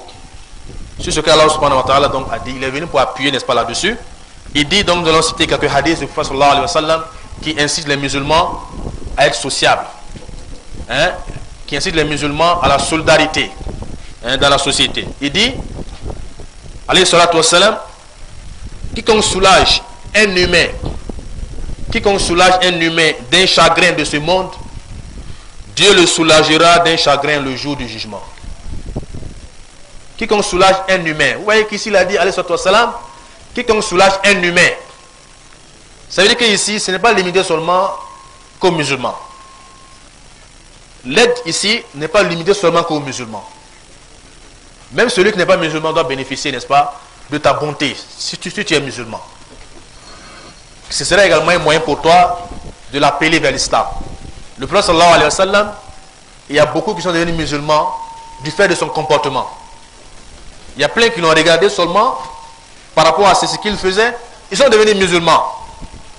Donc nous également, nous devons lui emboîter les pas. Donc ils disent, alayhi salatu wa sallam, quiconque soulage un humain d'un chagrin de ce monde, Dieu le soulagera d'un chagrin le jour du jugement. Regardez un peu, chagrin de dunya et puis chagrin de l'au-delà. Wallahi, c'est pas la même chose. Chagrin de dunya, c'est très minime par rapport à une difficulté de l'au-delà. Allah te promet que si tu aides quelqu'un qui est dans la détresse dans le dunya ici, Yam al-Qiyamah, lui, Allah va t'aider dans une des détresses de l'au-delà. Et Dieu seul sait combien de détresses il y a le jour de la résurrection. Que Dieu nous préserve, n'est-ce pas, de ces choses, Yam al-Qiyamah. Et il dit encore dans un autre hadith, quiconque ne fait pas miséricorde aux plus jeunes que lui, et n'a pas de respect pour les aînés, n'est pas des nôtres. Quiconque ne fait pas de miséricorde aux plus jeunes, donc les plus faibles que lui, et qui n'a pas de respect pour les aînés, n'est pas des nôtres. C'est-à-dire qu'il n'est pas un bon musulman. Celui qui ne il n'est pas miséricordieux envers les petits et qui ne respecte pas les personnes âgées, celui-là n'est pas un bon musulman. Tout ça, c'est les valeurs de l'islam. On doit aider, n'est-ce pas, les petits. On doit être respectueux envers les personnes âgées. Ça, c'est également la marque de la solidarité des musulmans. Que celui qui est jeune puisse respecter la personne qui est âgée. Il faut qu'on comprenne cela. Aujourd'hui, nous les jeunes, ça c'est pas notre problème. Parce que nous sommes à la mosquée avec les vieux, on pense qu'on est pareil. On leur doit beaucoup de respect. Le verset 60 dit, celui qui ne respecte pas la personne âgée, il n'est pas un bon musulman. Il n'est pas un bon musulman. Donc que Dieu fasse qu'on puisse comprendre cela. Il dit également dans un autre hadith, nul d'entre vous n'est un vrai croyant en islam tant qu'il n'aimerait pas pour son frère ce qu'il aime pour lui-même. Personne d'entre vous ne sera un véritable croyant s'il n'aime pas pour son frère ce qu'il aime pour lui-même. La yu'minu ahadukum hatta yuhibba li akhi ma yuhibbu li nafsi. L'un d'entre vous ne sera pas croyant jusqu'à ce qu'il aime pour son frère ce qu'il aime pour lui-même. Est-ce qu'il y a une parole qui est plus explicite que cela pour témoigner comment l'islam enseigne d'être solidaire envers, n'est-ce pas, son frère? Cette parole-là est très explicite en cela, qui nous montre clairement alors comment nous devons nous comporter avec nos frères. Et il dit encore dans un autre hadith, les musulmans sont comme un bâtiment. Les musulmans pour les autres musulmans, les musulmans pour les autres musulmans, sont comme un bâtiment cimenté de plomb dont les parties se soutiennent mutuellement. Dont les parties se soutiennent mutuellement. Le prophète sallallahu alayhi wa sallam, il prend, n'est-ce pas, un exemple. Il dit, les musulmans, dans leurs relations qu'ils ont les uns avec les autres, ils sont comparables à un édifice. Une maison où les différentes parties s'entraident mutuellement. C'est ça le sens de la communauté en islam. Et quand il a dit cela, alayhi salatu wa salam, il a entremêlé, n'est-ce pas, ses doigts pour montrer comment les musulmans sont soudés entre eux. Comment les musulmans sont soudés entre eux et comment ils s'aident les uns les autres. Et il dit également, les musulmans sont comme un corps. Les musulmans sont comme un corps, et lorsqu'un membre se plaint d'une douleur, tous les autres membres y répondent par la fièvre et l'insomnie. Donc il prend l'exemple, n'est-ce pas, des musulmans qui comparent à un corps, le corps de l'être humain. Il dit le corps de l'être humain, lorsqu'il y a un membre qui souffre, tout le corps ressent, n'est-ce pas, la douleur. Et cela va se manifester par la fièvre et l'insomnie. Tu as une douleur, n'est-ce pas, au doigt. Cette douleur au doigt là t'empêche de dormir. On connaît, n'est-ce pas, tous les panaris, par exemple. Quand tu as ça, tu ne peux pas dormir. Tout le corps, n'est-ce pas, ressent cela. Avec la fièvre, l'insomnie, on n'arrive pas à dormir. C'est la même chose également pour la communauté de l'islam. Si un frère a des problèmes, c'est le problème de tout le monde. C'est ce que les premiers là ont compris, mais nous on n'a pas encore compris ça. Quand un frère a un problème, on dit quoi? Qu'est-ce qu'on dit? Chacun pour soi, Dieu pour tous. Chacun pour soi, Dieu pour tous. Ça, c'est pas la parole des musulmans. Un musulman ne doit pas dire cela. Chacun pour soi, Dieu pour tous. Non. Ça, ce n'est pas juste. Quand ton frère a un problème, tu dois l'aider. Tu dois même sentir que ce problème-là, c'est ton problème. Et l'aider à pouvoir régler ce problème-là. Lui donner des conseils quand il a besoin, n'est-ce pas, de ses conseils. Et c'est cela qui est donc le sens de la solidarité en islam. Donc, les musulmans donc, sont comme un corps. Et lorsqu'un membre se plaint d'une douleur, tous les autres membres également ressentent cette douleur. Que Dieu nous donne la bonne compréhension. Et il dit, alayhi salatu wa salam, toujours, et celui qui croit en Dieu et au jour du jugement dernier, qui ne nuise pas à son voisin. Celui qui croit en Dieu et au jour du jugement dernier, qui ne nuise pas à son voisin. Ça veut dire quoi? Celui qui croit en Dieu et qui croit également qu'il y aura un jour où Dieu va demander compte aux gens, qui fassent beaucoup attention à son voisin. Allahu Akbar. Le prophète sallallahu alayhi wa sallam a dit, Il dit que l'ange Jibril alayhi salam, à chaque fois qu'il venait le voir, avant de partir, il lui recommandait toujours de faire du bien à son voisin. Jusqu'au point que lui-même il a pensé que, au finish, on va lui dire que s'il meurt, que son voisin aura une part dans son héritage. Il a pensé cela. Parce que l'ange Jibril a tellement répété cela qu'il a pensé que son voisin aura une part dans son héritage. Malheureusement, chez nous ici, subhanallah, on peut vivre avec des gens, on ne se connaît même pas. Il ne connaît même pas son voisin. Il sort, il se courage quelque part, il ne sait même pas que c'est son voisin. Chacun est chez lui. Subhanallah. Le prophète sallallahu alayhi wa sallam, il dit, celui qui prépare, n'est-ce pas, chez lui à manger. Et puis, subhanallah, que son voisin est là, et il est, n'est-ce pas, dans le besoin, et qu'il ne donne pas à son voisin à manger, il va rendre compte de ce yawm al-qiyamah. Et il y a un hadith explicite, où il dit, alayhi salatu wa salam, n'est pas un véritable croyant celui qui passe la nuit le ventre plein. Il passe la nuit le ventre plein, tandis que son proche voisin est affamé. Et ce, tout en étant sachant dans sa situation. Il passe la nuit, il est rassasié, alors que son voisin a faim. Et il le sait. Mais il ne donnerait pas à manger à son voisin. Et ce qui est grave souvent, il a un excédent en nourriture. Au lieu de donner cela à manger à ceux qui en ont besoin, on va encore aller jeter cela encore dans la poubelle. Subhanallah. Aller jeter dans la poubelle pour montrer que c'est lui qui a les moyens. Aujourd'hui, pour montrer que tu as les moyens, il faut que tu montres que toi, quand tu manges, il y a un reste. Quand toi tu consommes, il y a un reste, et que ce reste-là, tu le mets à la poubelle. C'est une erreur. Donc il dit, alayhi salatu wa salam, celui qui dort, après avoir mangé et rassasié, et que son voisin est affamé, et lui-même il sait bien que son voisin n'a pas les moyens, alors celui-là, il n'est pas un véritable croyant. Il n'est pas un véritable croyant. Ça veut dire donc que le musulman doit savoir qui est son voisin. Quand tu vis avec des gens, tu dois savoir qui sont mes voisins. Quand tu arrives quelque part nouvellement, tu dois savoir qui sont tes voisins. Mais ça, ce n'est pas notre problème. Chacun pour soi, Dieu pour tous.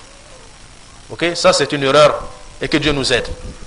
Et il dit également, dans un autre hadith, faites miséricorde à ceux qui sont sur la terre, et celui qui est dans les cieux vous fera miséricorde.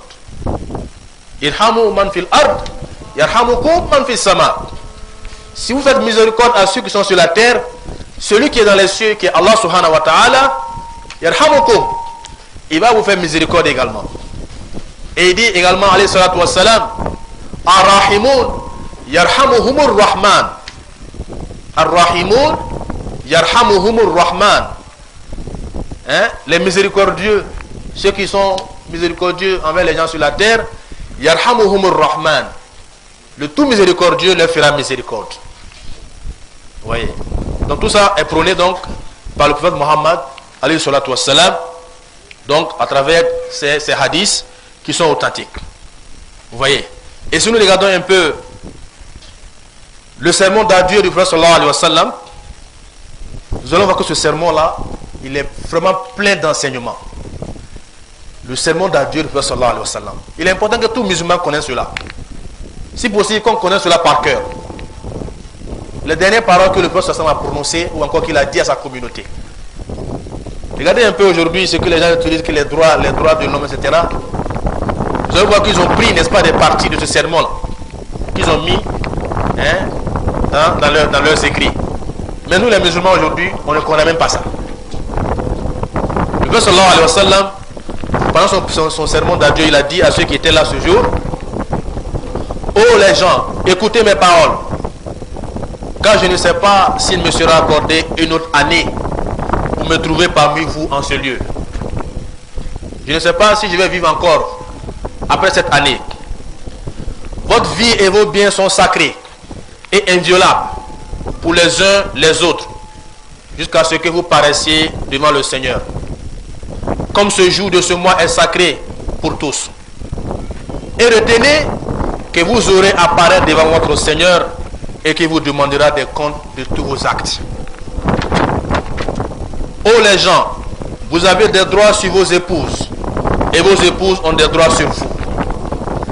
Traitez vos épouses avec amour et tendresse. Traitez vos épouses avec amour et tendresse. En vérité, vous les avez prises en garde de la part de Dieu et vous les avez rendues légitimes pour vous avec les paroles de Dieu.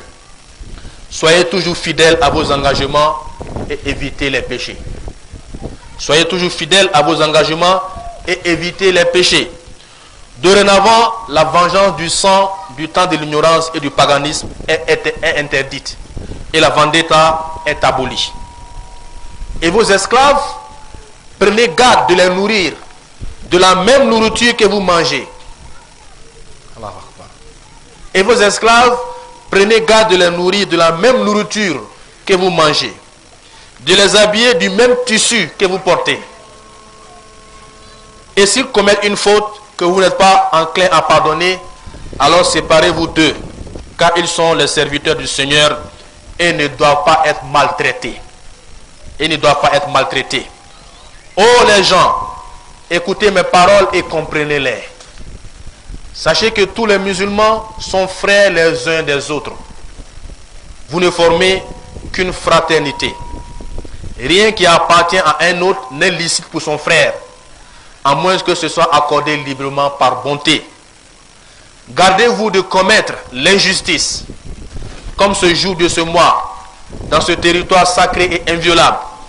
Dieu vous a confié la vie et les biens et l'honneur des uns et des autres, jusqu'à ce que vous rencontriez votre Seigneur. Que celui qui est présent le dise à celui qui est absent. Par bonheur, celui à qui il sera dit pourrait se rappeler mieux que celui qui l'a entendu. En vérité, j'ai accompli ma mission. Je vous ai laissé un commandement clair, le livre d'Allah et des ordonnances auxquelles, si vous vous tenez, vous ne vous égarerez jamais. Allahu Akbar. Le prophète sallallahu alayhi wa sallam a prononcé ces paroles-là. Et effectivement, l'année suivante, il n'a pas trouvé. Donc Allah lui avait révélé qu'il allait partir. Et le prophète sallallahu alayhi wa sallam, il est parti en nous laissant, n'est-ce pas, ces recommandations-là. Il est important que nous puissions revenir sur ça. Et que chacun de nous puisse pratiquer cela. Il a dit, alayhi salatu wa salam, sachez que vous allez rendre compte à votre Seigneur. Un jour, vous serez arrêté devant votre Seigneur qui va vous demander compte de ce que vous faisiez. Donc, que chacun de nous mette cela en pratique. Donc, que Dieu nous aide à pratiquer ces choses-là. Donc, cette solidarité musulmane est donc fondée dans le Coran et dans la Sunna du prophète Mohammed sallallahu alayhi wa sallam. Et ce qui fait que ceux qui étaient avec le prophète sallallahu alayhi wa sallam, c'est des gens qui avaient compris cela.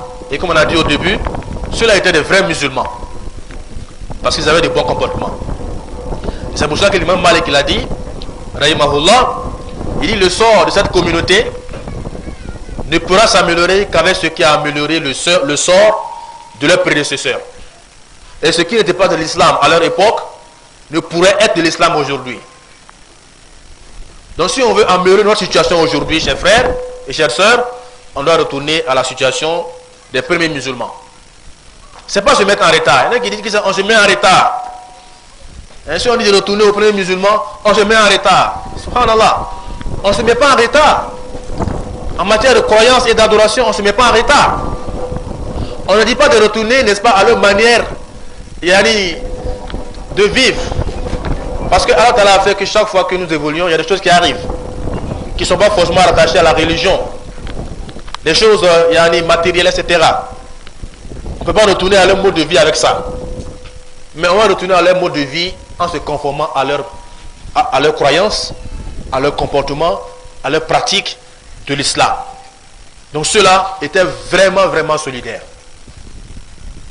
Et alors Allah subhanahu wa ta'ala, il a dit dans le Coran, à la surah 59, au verset 9, il a cité, en parlant, n'est-ce pas, des Ansar, ceux qui étaient à Médine et qui ont accueilli les émigrés, il a dit, subhanahu azza wa jal, le butin appartient également à ceux qui avant eux se sont installés dans le pays et dans la foi, qui aiment ceux qui émigrent vers eux et ne ressentent dans leur cœur aucune envie pour ce que ces émigrés ont reçu et qui les préfèrent à eux-mêmes.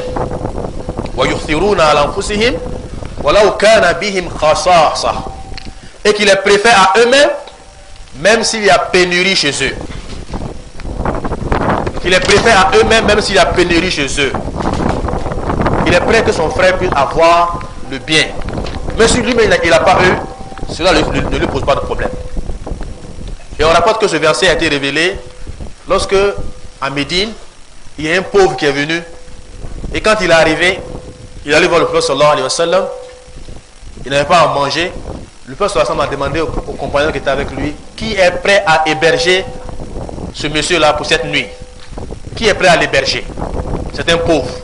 Il n'a pas d'asile, il n'a pas de nourriture, etc. Il y a un qui a levé la main. Mais lui-même, il n'avait pas les moyens. Mais il a levé la main pour accueillir, n'est-ce pas, cette personne-là chez lui. Il a amené l'hôte du prophète Muhammad sallallahu alayhi wa sallam chez lui à la maison. Et quand il est arrivé, il allait voir sa femme. Et il lui a dit, je viens avec, n'est-ce pas, un hôte du prophète Muhammad sallallahu alayhi wa sallam. Il faut qu'on s'occupe très bien de lui cette nuit-là. Et quand il a regardé chez lui, il n'y avait pas à manger. Il n'y avait que la nourriture, n'est-ce pas, des enfants. Il a dit à la femme de faire endormir les enfants. De faire tout possible pour que les enfants dorment. Pour que cet étranger-là puisse manger. La femme a fait coucher, n'est-ce pas, les enfants. Elle a servi la nourriture. Et cette nourriture-là n'était pas beaucoup. Et quand la nourriture a été servie entre les, n'est-ce pas, les deux, le monsieur a dit à sa femme, avant qu'elle ne vienne à la nourriture, de teindre, n'est-ce pas, la lumière. Pour ne pas que le monsieur puisse voir la nourriture. Donc quand ils ont déposé la nourriture, la femme a fait comme si elle s'amusait avec, n'est-ce pas, la lampe. Et puis elle a éteint la lumière. Le monsieur s'est assis avec son hôte, faisant semblant de manger avec lui. Parce qu'il sait s'il mange avec lui, il ne sera pas rassasié. Il a laissé l'autre en manger jusqu'à la fin.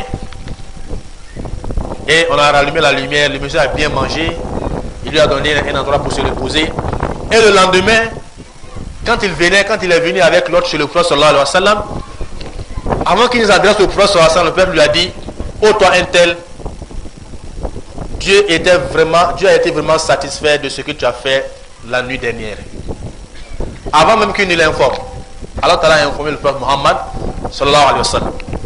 C'est quelqu'un qui a mis son frère devant. Bien que lui-même, il était dans la difficulté, mais il a pensé à son frère. Mais chez nous, c'est carrément l'opposé. On dit moi-même d'abord, ensuite les autres. Ça veut dire que nous n'avons pas encore compris le sens de la solidarité en islam. On n'a pas encore compris. Il faut qu'on comprenne cela. Et cela se matérialise par quoi exactement? Regardons un peu, même sur le site, n'est-ce pas, du séminaire. Lorsqu'on sert la nourriture et qu'on doit manger, on mange en groupe avec des individus qui sont venus un peu de partout. On mange ensemble. Ça, c'est l'islam qui nous conseille cela. Lorsqu'on sert la nourriture, souvent, on voit qu'il y a des morceaux de viande qui sont déposés, n'est-ce pas, sur la nourriture. Chacun veut que c'est lui qui prenne le morceau de viande là pour laisser l'autre. Ça, c'est un problème. Si c'était à l'époque, n'est-ce pas, de ceux-là, voilà, ce morceau de viande va rester là-bas. Jusqu'à la fin, ça va rester. Personne ne veut prendre pour laisser son frère. Mais nous, laisse qu'on dépose seulement, chacun est prêt pour prendre. Pour ne pas que son frère prenne avant lui. Ça, c'est une erreur. C'est une erreur. Que Dieu nous préserve. Et qu'il nous donne la bonne compréhension. Regardez le Assar. Je cite un Assar, je pense qu'il est presque l'heure. Des compagnons pendant, n'est-ce pas, le djihad. Pendant le djihad. Il y a un compagnon qu'on l'a blessé. Il est tombé et il avait très soif. Il avait très soif. Il a demandé à ce qu'on lui apporte à boire de l'eau. Et lorsqu'il y a un qui l'a vu en train de crier qu'il veut de l'eau, il a envoyé de l'eau pour lui apporter à boire. Et quand il est arrivé à son niveau, il y a un autre qui est tombé un peu devant, qui criait de l'eau, de l'eau. Et il lui a dit, non, pour moi ce n'est plus la peine. Mon frère qui est tombé là, va lui donner à boire. Mon frère qui est là, il a plus soif que moi. Va lui donner à boire. Et quand il est allé, n'est-ce pas, chez lui également, il y a un autre qui est tombé également. Et lui, il a dit, va chez l'autre. Pour moi, ce n'est plus grave, va chez lui. Ainsi de suite. On rapporte qu'il a fait le tour de 7 personnes comme ça. Et quand il est arrivé à la dernière personne, la personne est décédée. Il est retourné pour voir celui qui était à la 6e pour voir s'il lui donnait à voir. Il est décédé. Jusqu'au premier là, ils sont tous morts. Ils sont tous morts parce que chacun a pensé, n'est-ce pas, du bien pour son frère. Chacun a pensé le bien pour son frère. Si vraiment nous on arrive à ce stade-là, notre problème c'est fini. C'est fini, on n'aura plus de problème. Si on arrive à avoir ces comportements entre nous, on n'aura plus de difficultés. Combien de riches aujourd'hui dans le Burkina, subhanallah, peuvent prendre la charge? On peut dire même presque tous les pauvres. Combien? Ils ont les moyens. Mais ils ne pensent qu'à lui-même. Ils ne pensent qu'à sa bouche. Ils ne pensent pas aux autres. Et ça, c'est une erreur. C'est une erreur, ça veut dire que nous n'avons pas compris le sens de l'islam. Nous n'avons pas compris, n'est-ce pas, ce que c'est que le comportement qu'a enseigné le prophète Mohammed sallallahu alayhi wa sallam. Donc il est important que nous puissions revenir à ces pratiques-là. Donc Allah subhanahu wa ta'ala nous a donc motivés à cela. Et nous prions Dieu de nous aider à arriver à ce niveau-là. Si nous arrivons à ce niveau, nous n'aurons plus de problèmes. Nous allons vivre une vie paisible dans le dunya. Chacun sera à l'aise dans le dunya. Parce que le pauvre, il devient l'ami du riche. Le pauvre devient l'ami du riche à quel moment? Si on dit qu'un pauvre et un riche sont des amis, ça veut dire quoi? Ça veut dire que le riche, là, il joue son rôle. Sinon, le pauvre ne pourra jamais être l'ami du riche. Si c'est que tu as les moyens, lui, il n'en a pas, et tu ne penses pas à lui, tu ne seras jamais son ami. On doit faire des efforts pour que le pauvre devienne l'ami du riche. Pour que l'instruit devienne l'ami de l'ignorant. Celui qui est instruit qui devient l'ami de l'ignorant, parce que quand il est instruit, il pense également à enseigner aux autres. Ok? Donc, c'est cette société que nous devons bâtir.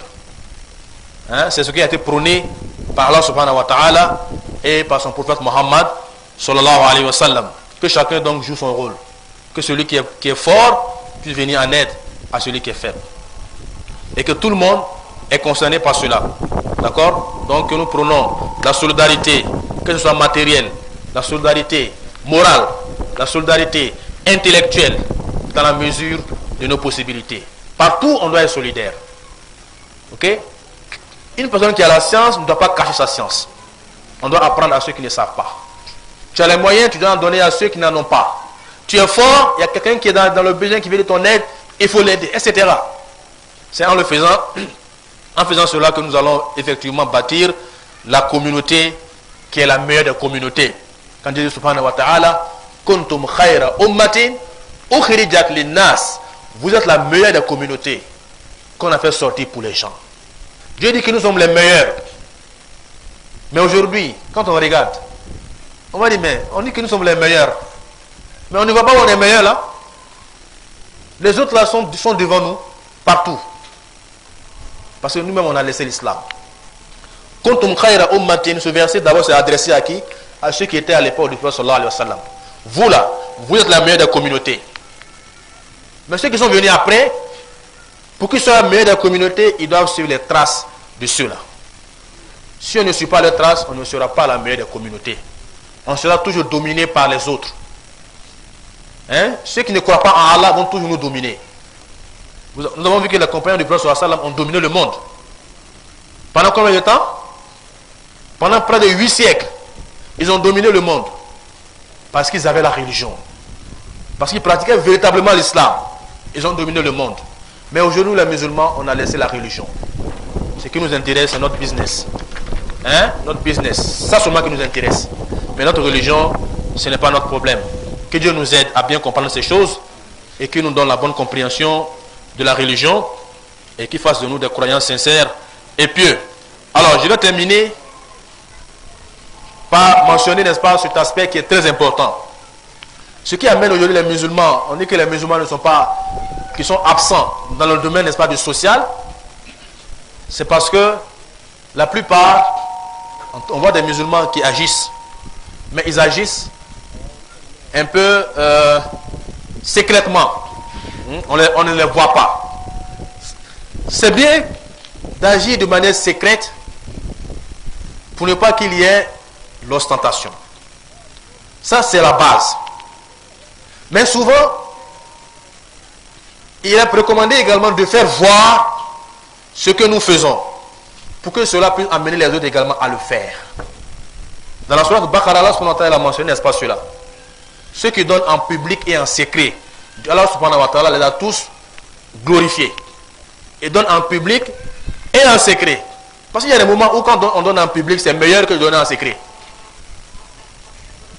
Un riche, par exemple, qui voit pas, il a des amis qui sont avec lui, qui sont des riches, qui ne dépensent pas sur la voie d'Allah, qui n'aident pas les pauvres. Et qui voit qu'ils sont là, il se lève, il enlève une grande somme pour aider, n'est-ce pas, quelqu'un devant ces riches-là. Il a fait quelque chose de bien. Parce qu'en le faisant, ceux-là vont comprendre que, nous aussi, nous devons le faire. Nous aussi, on doit le faire.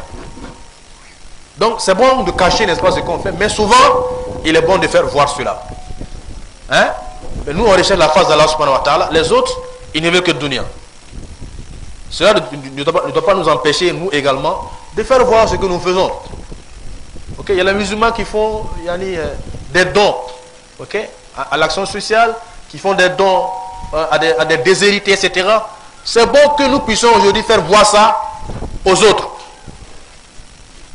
Pour que le commun des gens sache qu'en islam, il y a la solidarité aussi. Et que c'est cela même la religion de l'islam. Mais si on ne fait pas cela, alors il n'y aura pas d'effet dans la société. Ok? Mais il ne faudrait pas qu'on oublie que tout ce que nous faisons, on doit le faire en recherchant la face d'Allah subhanahu wa ta'ala. Même si on le fait en public, mais on le fait en recherchant la face d'Allah subhanahu wa ta'ala. Allah ta'ala a beaucoup insisté là-dessus. Quand il a dit dans le Coran, ils accomplissent leurs vœux, ils redoutent un jour dont le mal s'étendra partout, et ils offrent la nourriture, malgré son amour, aux pauvres, à l'orphelin et aux prisonniers, tout en disant, c'est pour le visage d'Allah que nous vous nourrissons. Nous ne voulons de vous ni de récompense, ni de gratitude. C'est pour le visage d'Allah que nous vous nourrissons. Donc tout le bien que nous faisons, on doit rechercher la face d'Allah subhanahu wa ta'ala. Si ça manque dans nos actes, en ce moment nous serons perdants. On doit dépenser, mais on n'aura pas de récompense. Donc on doit le faire en recherchant exclusivement la face d'Allah subhanahu wa ta'ala, afin que nous puissions bénéficier de la grâce d'Allah ici-bas et dans l'au-delà. Donc Allah nous aide à mieux comprendre ces choses et qu'il nous fasse sortir de notre situation dans laquelle nous nous trouvons. Il faut que les musulmans prennent conscience aujourd'hui. Particulièrement les musulmans intellectuels. Il faut qu'on se réveille. Voilà, il faut qu'on se réveille, c'est le moment de se réveiller. Comme on dit, il n'est jamais trop tard pour bien faire. Il appartient que les musulmans jouent leur rôle maintenant. De s'organiser et de jouer, n'est-ce pas, leur rôle. On a parmi nous de grands intellectuels. Subhanallah, des gens qui ont de grands diplômes et qui sont des musulmans pratiquants. Il est grand temps que nous puissions nous organiser pour agir. On ne doit pas rester comme nous l'étions des années avant. Il faut s'organiser pour occuper, n'est-ce pas, le terrain.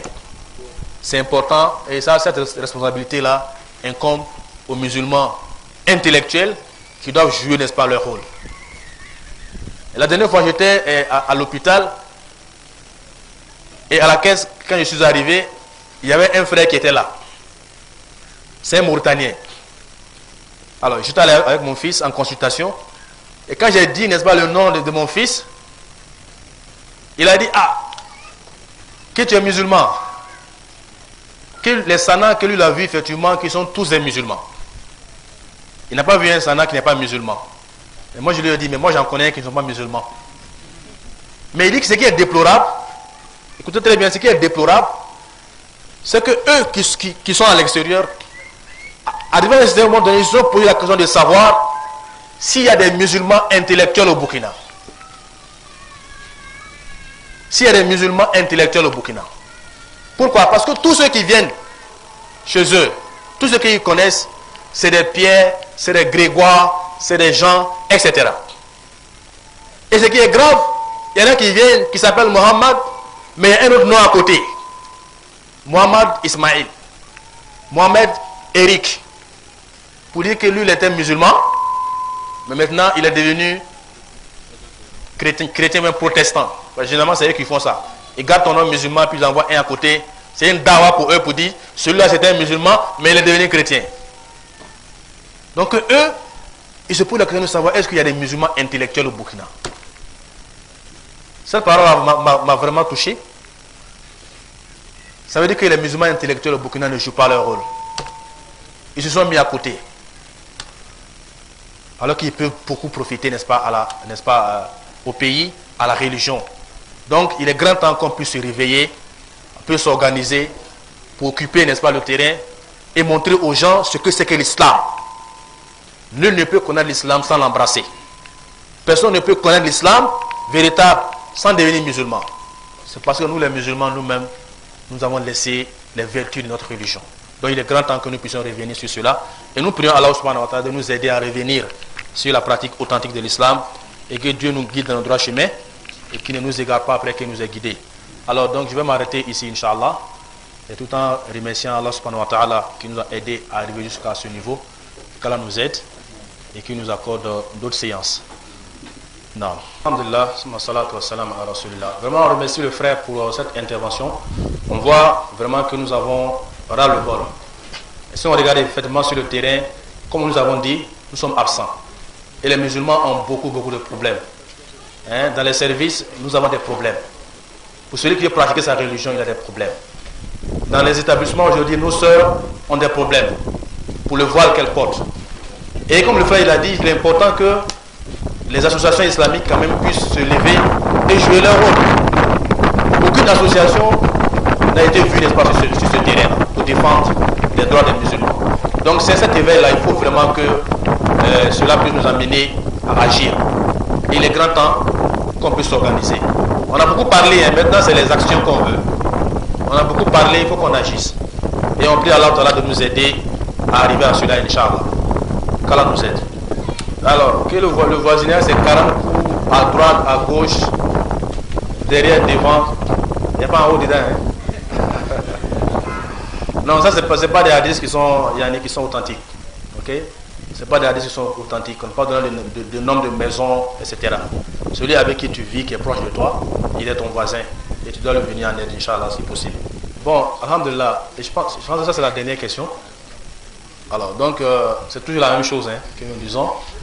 Effectivement, les musulmans en ont marre de ce qui se passe parce que nous sommes totalement délaissés. Alors, on voit que on parle, mais il n'y a pas d'action. Et ce que le frère il soulève, pour lui, il pense que la cause, c'est que les musulmans ne sont pas unis. Et que les musulmans ne sont pas unis. Et qu'est-ce qu'il faut pour que les musulmans soient unis? Alors bon, pour que les musulmans soient unis, ça peut être le thème d'une autre conférence. Le problématique de l'union en islam. Okay. Peut-être que Inch'Allah, on va prier Allah de nous donner une occasion pour qu'on puisse revenir sur ça un peu en détail. Mais ce que nous voyons ici, qui peut être la cause principale même de ça, c'est le manque d'organisation des musulmans. Les musulmans ne sont pas organisés. Subhanallah. Alors que l'islam est la religion de l'organisation. Alors Allah c'est lui-même qui prône, n'est-ce pas, l'organisation. Mais nous sommes désordonnés. On n'a pas de stratégie. Ouais, on n'a pas de stratégie. Donc c'est maintenant que les intellectuels doivent jouer, n'est-ce pas, leur rôle. Ne pensons pas que l'islam c'est seulement que ceux qui sont allés étudier, qui sont revenus avec leur diplôme en arabe. Non.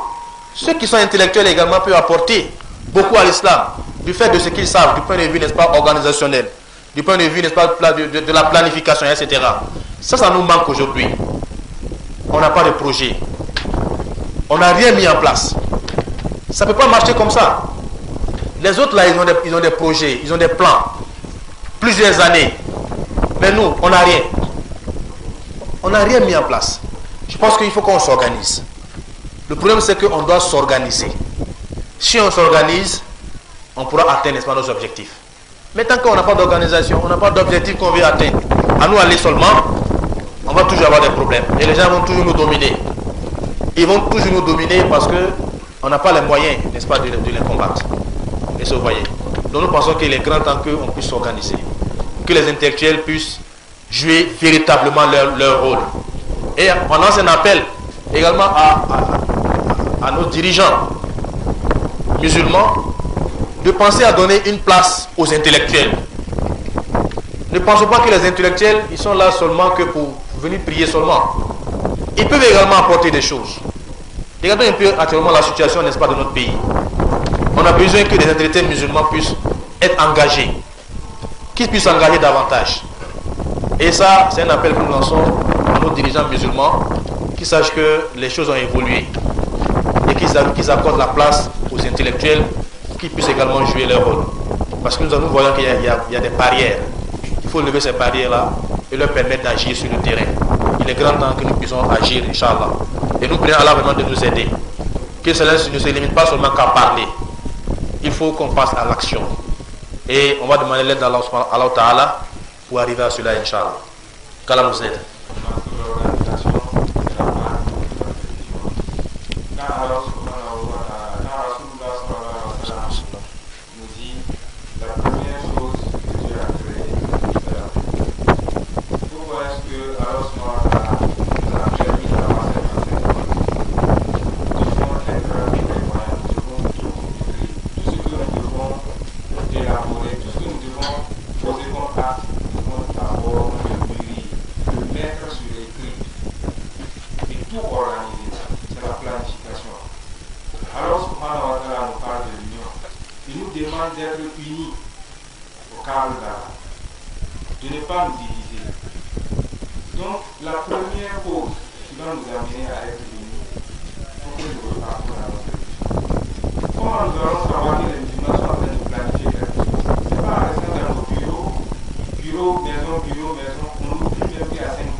C'est aujourd'hui là, c'est cette forme de musulman là qui est pleine dans les administrations.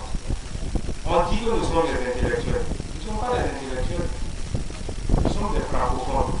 Il y a des gens qui ont étudié en arabe qui sont des vrais intellectuels. Malheureusement, nous sommes dans un pays francophone et ils ont des difficultés. Si nous voulons être des intellectuels aujourd'hui, nous devons montrer que nous savons utiliser nos cerveaux. Nous devons montrer que ce que Rasoulullah nous a donné comme héritage, nous savons l'exploiter. C'est en ce moment-là que nous serons des intellectuels. Donc, nous nous interpellons les uns les autres à revenir au Kitab et à la Sunna. Si vous voyez aujourd'hui que nous ne sommes pas unis, c'est justement parce que nous n'avons pas les mêmes bases, nous n'avons pas les mêmes objectifs. Un exemple simple. Nos frères qui ont mené des luttes en Afghanistan, ils se sont regroupés. Au début, ils étaient unis. Les chiites, les sunnites et les différentes tendances. Quand ils ont eu le pouvoir, qu'est-ce qui s'est passé? Ils ont commencé à s'entre-déchirer. Pourquoi? Pendant que quelqu'un dit que vous avez le droit d'avoir des relations sexuelles avec un enfant de 3 mois, l'autre dit mais ce n'est pas possible. Pendant que quelqu'un dit que je peux me marier pour 2 minutes et puis ensuite divorcer, l'autre dit mais ce n'est pas possible. Qui va gouverner en ce moment? Mais si nous revenons tous au même texte, nous allons être unis. Si nous décidons tous, nous faisons l'effort de prier tous dans les mosquées, à l'heure, de nous intéresser à ce que les musulmans font, donc nous allons être informés des problèmes des musulmans, nous allons nous sentir concernés, nous allons développer des idées. L'homme, c'est une machine. Si nous sommes dans un milieu où il y a des problèmes, nous allons trouver des solutions. Mais si on se met à l'écart, comme Rasulullah il n'est pas des nôtres, celui qui ne soucie pas de nous. Alors ce matin, nous accompagne dans le bien, qui nous guide sur le chemin, qui nous pardonne nos péchés. Alors ce matin,